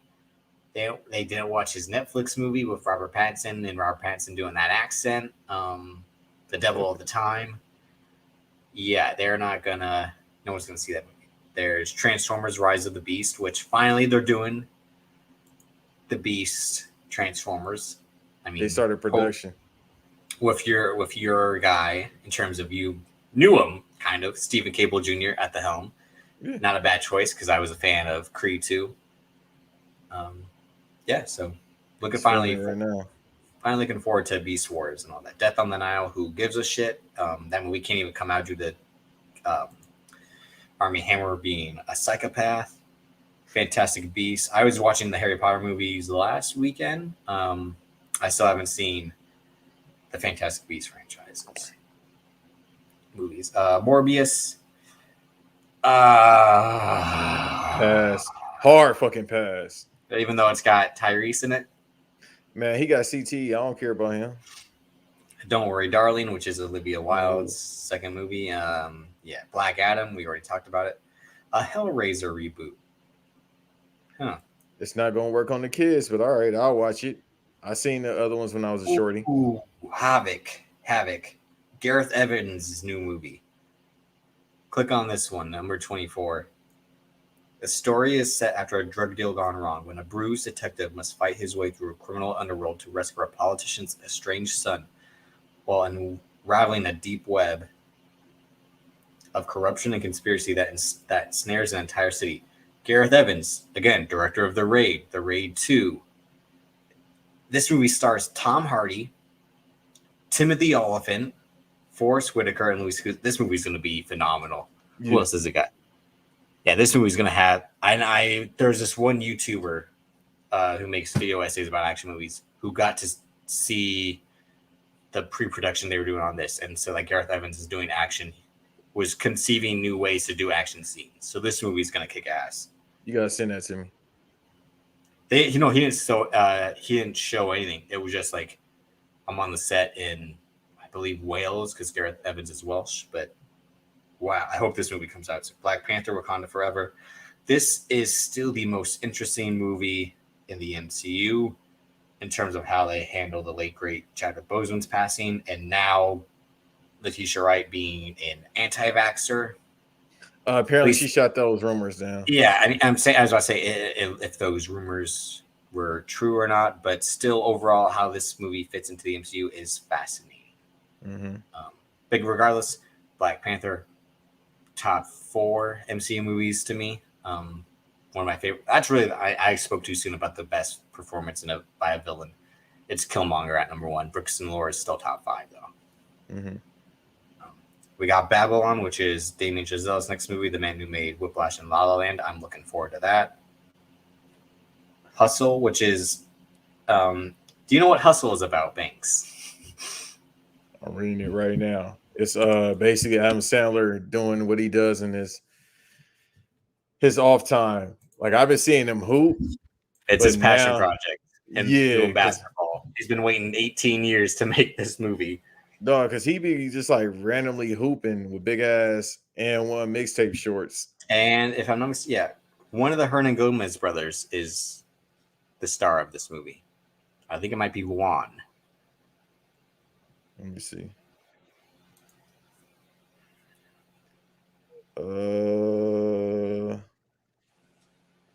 I'll put who on the screen, but yeah, this is an odd ass cast. Yeah, Robert Duvall, Ben Foster, Queen Latifah. Big and all Adam Sandler movies are weird ass casts. Yeah, this one takes the cake though. Project Illuminations, which is the company that makes. That's the Mario movie, which they announced a few weeks ago. We kind of spoke about that briefly with Vin. Still his strangest cast to voice a movie. Then there's Blonde, which is the movie about Marilyn Monroe with Ana de Armas. Because people are still fascinated with Marilyn Monroe because she might have fucked JFK, definitely fucked his brother, was married to Joe DiMaggio, was picked on for being a bimbo, even though she was like a really good star. She's like a tragic figure with much fascination. Yo, if you see a girl with Marilyn Monroe in her house, leave. That's a red flag. We should have done a red flag. We might have to do a call-in episode where everyone talks about their red flags. But everyone does that on Twitter anyway. But you and I didn't do that. We should just do it with like entertainment, or like that's what we should do it for. Oh, you mean if a movie has Tyrese in it? Red flag. Something like that, or we could talk about like wrestling takes. Oh yeah, you know what? That's a good point. Wait, see, look at us. Look at you coming up with the ideas. Yeah, we can do that. I ain't doing all that shit if she has a Honda Civic. I don't give a fuck what she got, as long as she can get here. Yeah, I was about to say, I'm glad you have a car at least. Doesn't matter if it's on Civic. You have a car. And if you don't at least have some Uber money, I can meet you halfway. The Gray Man, which is the Russo brothers movie. That's going to be their next franchise, at least, with Ryan Gosling as the star and Chris Evans as the co-star. Ana de Armas again. She's getting all the chicks in Hollywood. Mm-hmm. And I have no problem with that. But it's basically an assassin movie. I'm looking forward to it. And it's a Netflix property. So, The Northman, which is the guy who made The Witch and The Lighthouse. It's his next movie. That I haven't seen The Lighthouse yet. Moonfall. That's the movie we talked about a couple weeks ago. The Roland Emmerich fucking 2021 Space Odyssey garbage. Borderlands. Are you hyped for that? No. Did you like the game? I can't remember if we discussed Love the game, but no. Okay. I don't want to see this shit and Kevin Hart in it. What I say, with one Kevin Hart as the star? I don't really hate Kevin Hart, but I don't want to see him in anything. Operation Mincemeat. I have no idea. This is an Oscar movie. Matilda. I didn't know they're remaking Matilda. Okay, come on, man. What are we doing here, bro? Salem's Lot. Again, I still don't understand the fascination with Stephen King's shit. The Marvels, the Captain Marvel sequel by Nia DaCosta, who just directed the Candyman reboot with Brie Larson. Tiana Paris is going to be in this one. All grown up, playing the character from the first one. So it's an MCU movie. More MCU than DC, which I think everyone can tell. But Ambulance, you're looking forward to this because it's Michael Bay starring Jake Gyllenhaal with Isaac Gonzalez, who was Prussia from Hobbs and Shaw, Kong vs. Godzilla, and Yahya Abdul-Mateen. Two robbers steal an ambulance after their heist goes awry. I don't know how that's going to work out, but it's Michael Bay. You don't remember the set video you shared from this where you're like, oh, yeah, this is going to be good? Yeah, I do remember that. And I said, yo, it's Michael Bay getting to do what he wants to do. Give him some cocaine. It's going to work. Yeah, it's basically Speed with Michael Bay. David O. Russell's movie, which your favorite person to shit on. Oh, no, those actors are or stressed out right now. Yeah, and again, famously, like the worst director to continue to get opportunities is David O. Russell, and this cast is Rami Malek, Sandra Navallo, the great John David Washington, Robert De Niro, Timothy Olyphant, Christian Bale, Mike Myers, Bobby De Niro, Zoe Saldana, Michael Shannon, Margot Robbie, Anya Taylor. Again, he gets all the people to be in his shitty movies just so he can yell at them. Exactly. It doesn't make sense. I think just because maybe he pushes you, I don't know, but that is true. I think that literally is what it is. Yeah, like if you're an actor, or you aspire to be an actor, you work with him. He should be like the assistant coach. He's like the offensive coordinator. Aquaman, in the Lost Kingdom, we talked about that. Pinocchio, oh yeah, they're making another Pinocchio movie. Your guy Guillermo del Toro is doing it, even though there was the Pinocchio movie that came out last year, the foreign film. Yeah. Everybody was like, when the fuck did this come out? Roberto Benigni, if I'm not mistaken. But there is The Man from Toronto, which is a fucking Patrick Hughes. He's a guy who needs to be locked up for continuing to make shitty action movies. The world's deadly assassin and New York's biggest screw-up are mistaken for each other at an Airbnb rental. Come on, bro. Hollywood. What's going on? Nothing. How the ideas? Nope. Which is to that movie. Fuck that. Exactly. Which is Jordan Peele's new movie, and because it's a Jordan Peele movie, no one knows what the story is until we see it. And you still won't know. So nope to that shit. So I remember when that movie was announced. I'm like, if you add up, it's Get Out, Us, and Nope. So it's like Get Us Out, Nope. If you were to put all his titles together. So is he making his alternate universe? Like what's the name? Like Kevin Smith? No, not Kevin Smith. The guy that made M. Night Shyamalan? Yes, he's starting to do that. No, I'm just saying if you add all the titles together, it's like a funny, like I think he's trying to send a message of like if you rearrange it, the order, it's Nope, Get Us Out. Because Daniel Kaluuya is in this movie. Exactly. I don't think he'll be playing Chris from Get Out. La Lost City of D, which is Brad Pitt, Sandra Bullock, Daniel Radcliffe, and Channing Tatum. A reclusive romance novelist on a book tour for cover model gets swept up in a kidnapping attempt that lands them both in a cutthroat jungle adventure. No, this is the 90s. This is Romancing the Stone. That's an 80s movie. They just regurgitating everything. Like, all right, bro. There is Deep Water, a movie I'm looking forward to because it's an erotic thriller with Ben Affleck and Ana de Armas, his now ex-girlfriend. And that was co-written by Sam Levinson, who did Euphoria and Malcolm and Marie. Bullet Train. You and I are looking forward to this. This is the David Leitch, the co-director of John Wick 1, who directed Atomic Blonde, Deadpool 2, and Hobbs and Shaw, directing a movie where 5 assassins aboard a fast-moving bullet train find out their missions have something in common. This has Brad Pitt, Sassy Beats, Michael Shannon, Sandra Bullock. This movie's going to be good. Yeah, no, I'm waiting on that.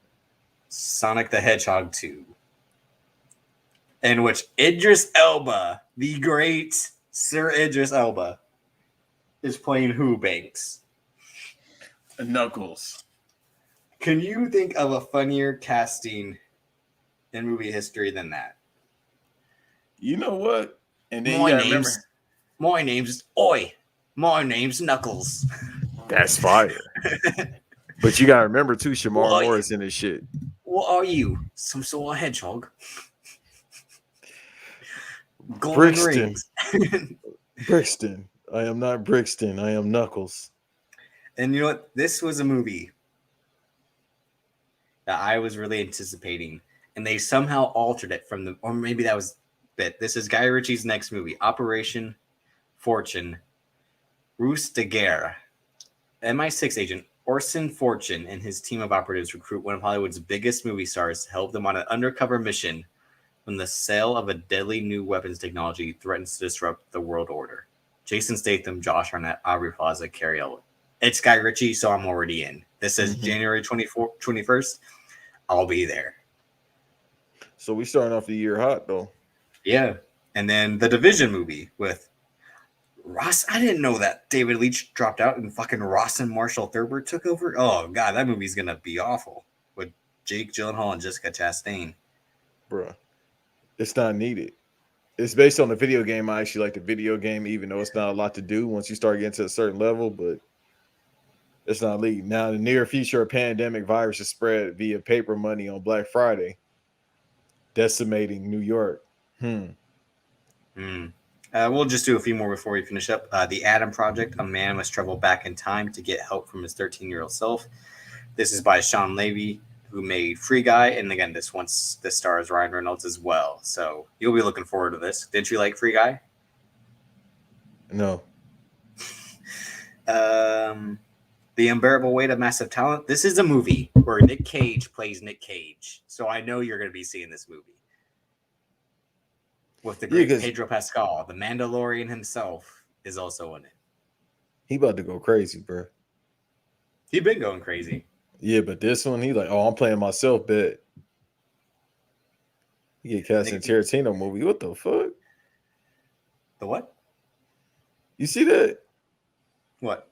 He gets cast in a Tarantino movie. Is that what it says? Yeah. Well, what was I thought he? Oh no, that was the fake trailer for Grindhouse when he was in Rob Zombie's The Werewolves of the SS, Mm-hmm. and Nick Cage was Fu Manchu. Yeah, which is problematic. Yeah, but that was a play on how those movies were problematic back in the day. It wasn't. That's not problematic. Nick Cage doing that. It was like, oh yeah, they really used to just cast white guys to play all the other roles. Right. All Lightyear. I'm looking forward to the Buzz Lightyear movie that Disney is going to make. I will go see that probably. Same, but they need to do your idea for the live action. Yes, my live action John Cena as Buzz Lightyear, which would be Guardians of the Galaxy meets fucking space fucking cops. Basically Green Lantern and Guardians of the Galaxy with a little bit of Star Trek 2009. Mm-hmm. What else? Not much. Argyle, we talked about a Cabuso, the John Cena Matthew Vaughn movie. Yeah, I mean, Extraction 2, the Chris Hemsworth Netflix movie. He somehow survived all that. Yeah, I think that's kind of it for that. The Creed 3 is listed as 2022, which Michael B. Jordan is directing. Jonathan Majors is in this. No. Where you at? Creed 3. It's saying Jonathan Majors is in this. I don't remember him being announced. I've been hearing about this for a while. This got to be fake. Django and Zorro. Oh, that was that was a comic book written by Tarantino. Yeah, but they're trying to make it into a movie. Yeah, that's not good. I don't know I don't remember that being optioned. Who's attached to it? They're making a Ronald Reagan movie. No. Yeah, with Dennis Quaid. Will he say the word? Spider-Verse 2, which was announced this week. Spider-Verse 2 will be interesting to see what they do after No Way From Home. And you know why? Because if I'm not mistaken, Tom Holland said something like, yeah, he basically said he's done without saying he's done. And he said these characters that you know are going to be a little bit different and it's a different form. So what did I say about Spider-Verse 2? I basically said they might do like some crossover shit like Roger Rabbit or something like that. Yeah, your theory was they do the hybrid live action cartoon, right? Yeah, but also I'm thinking about it now because it's rumored that Miles Morales is supposed to be in this movie as well. That's what I'm saying. There's a whole lot of shit going on. So it's like it integrates in a way. Did I ever tell you about my Beautiful Joe movie idea? Yeah, but you shouldn't say it here because somebody might steal it. Do you know what was it? That each scene was a different type of film style?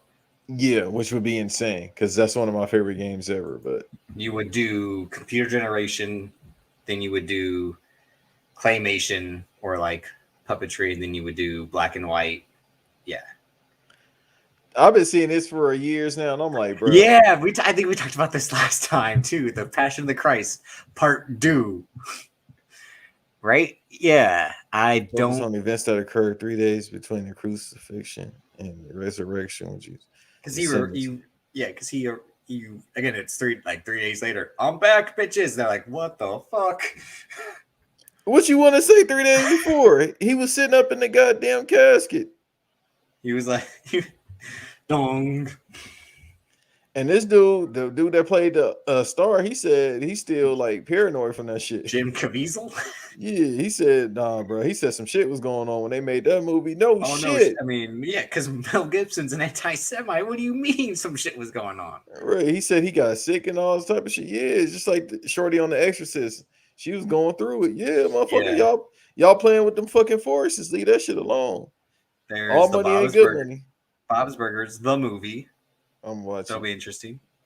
You and my dad should go see that together. I would. We'll talk about the good old days. Trying to see what else is coming up. Your boss does have go. good taste, though. Bob's Burgers is a great TV series. Yeah, my dad. Again, I gotta come up with a name for my, like how I have Major Pain. I gotta come up with a name for my other ex. Because when we went to my parents, my dad's like, "Want to come see my Bob's Burger shirts and stickers?" And he was like excited. He couldn't wait to show me and her. That's fucking hysterical. Right now, he's in Florida coaching the golf team to win a title, hopefully, or at least win that tournament, and then go to the. I said, you want to see my stickers? Yeah, he's like, look at my Bob's Burger shirt. It also came with stickers. I don't think there's really nothing else coming out. They got the big stuff out of the way. Opioid seeks revenge. That ain't his fault. That's your fault, motherfucker. Which one's this? Wash Me in the River. Recovering opioid addict seeks revenge on dealers responsible for selling the drugs that resulted in his. It's like in good shit. Remember in Jerry Maguire, where he's like, everyone cries on this show. He's like, who in this shit? Quavo. No. All right. Quavius Smart. Wait, what's Quavo's last name? I almost it don't fucking matter. He ain't got CD no more, but still, that's wild. Robert De Niro, what are you doing? Oh yeah, remember they're making Cheaper by the Dozen with Zach Braff and Gabrielle Union as the husband and wife? I beg your fucking pardon. It's all the way at the bottom, 147. 47. 35. What the fuck is it? Yeah, that looked like a fan film. I have no idea what that was. It is Lotus. Does Sony know about that? They just found out through us because they got the phones. Everyone, the phones are tapped. The calls are coming from inside the house. Dog, what? What is this? I remember the old Cheaper by the Dozen, but what? Yeah, no, it's Zach Braff and Gabrielle Union. So basically, it's what you see on Twitter with like Zoe Kravitz and Channing Tatum, Sassy Beats and her husband. Let's get the fuck up out of here. Old girl from 22 Jump Street and her man. Old girl. You know, the girl who you said you saw her on what show you were working on, and she's like, Amber Riley. Yeah, you talking about her? Yeah. Basically, so again, I'm not casted in these movies for these roles. I am not winning. You got too many black friends. That's why. Oh, so through association, I'm not seen as white. No, they're gonna find out you on BRP. I'm like, yeah. Who is that one guy? What did he say? I gotta tell you something off air. Now that you said that. Oh Lord Jesus. And you be calling me problematic. No, you'll laugh at this. You'll laugh. I always laugh because it's always fucking funny. So you said it. All right. So we'll do top three. Your top three is Doctor Strange, the Batman. No, the Bat. Don't fucking do that. No, I'm not saying in order. I'm just listing them. No, I'm gonna do it in order, goddammit. Because the Batman's coming out next year. So we got the Batman. I hope they postpone this movie again just to fuck all y'all over. No, you think Warner Brothers is gonna lose that money? That like, nah, hell nah. I hope like the zombie apocalypse starts. And that's what happened anyway. And no one gets to see this movie. That shit gonna start. You know what crazy if that starts the day before Spider-Man comes out? People still gonna go see Spider-Man. Oh, that you want? Given my luck, Given the year I've had, that would happen. Well, I'm watching a bootleg. So if something bad happened, You'll be like Bill Murray in Zombieland. You'll dress up like a zombie, go to the theater, be like, like start. I bet you know how to start the projector and all that because you worked you worked at the movie theaters. You didn't work for the movie theaters. I'll figure it out. I'm good with technology. I'll figure the shit out. That is true. You are again super producer Banks.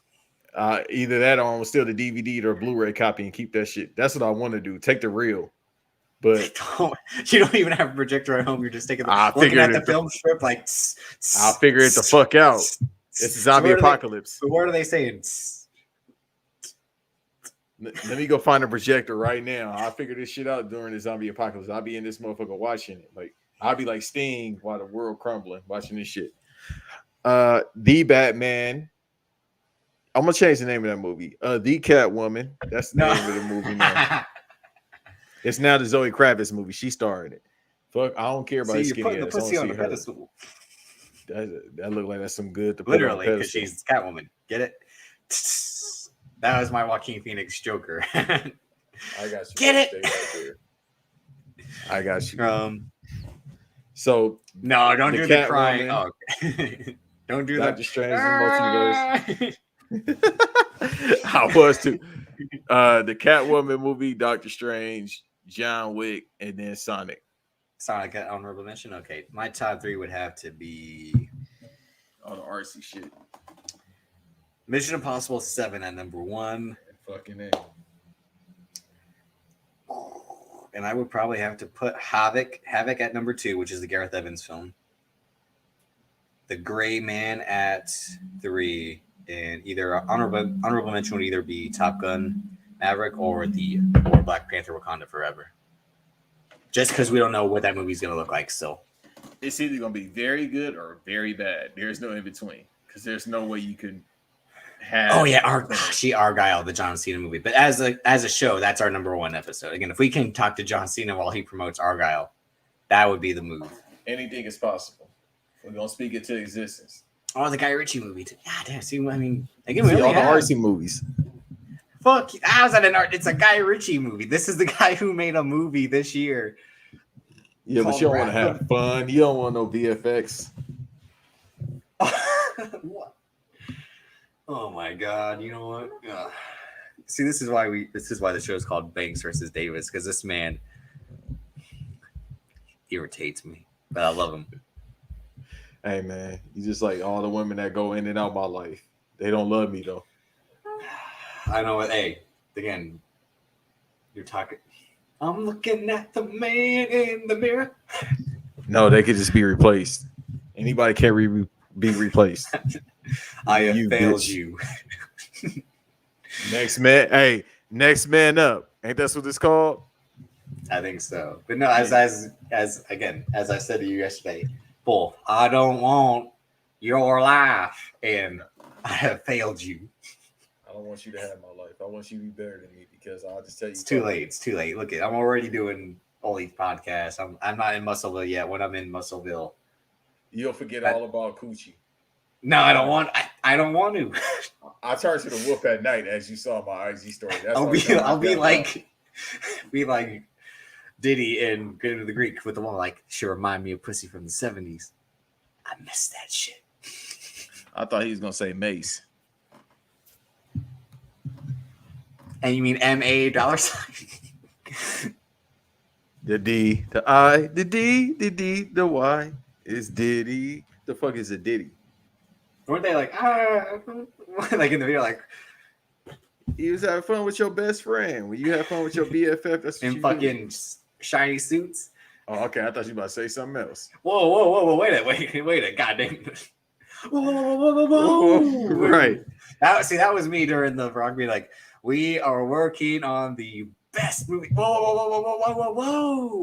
Shut up, bitch. Right. Take all his lines. He slapped you. Yeah, exactly. No. That's The Rock. Dwayne Johnson, entirely two different people. It's still a slap you. Imana, what he said in that rap? I didn't listen to it. It's about pride. I didn't listen to something. We take ours. He said Ohana means family. Family means no one gets left behind or forgotten. Where's the live action Lilo and Stitch movie at? That's what I'm directing. And I'm still casting Ving Rhames as Cobra Bubbles.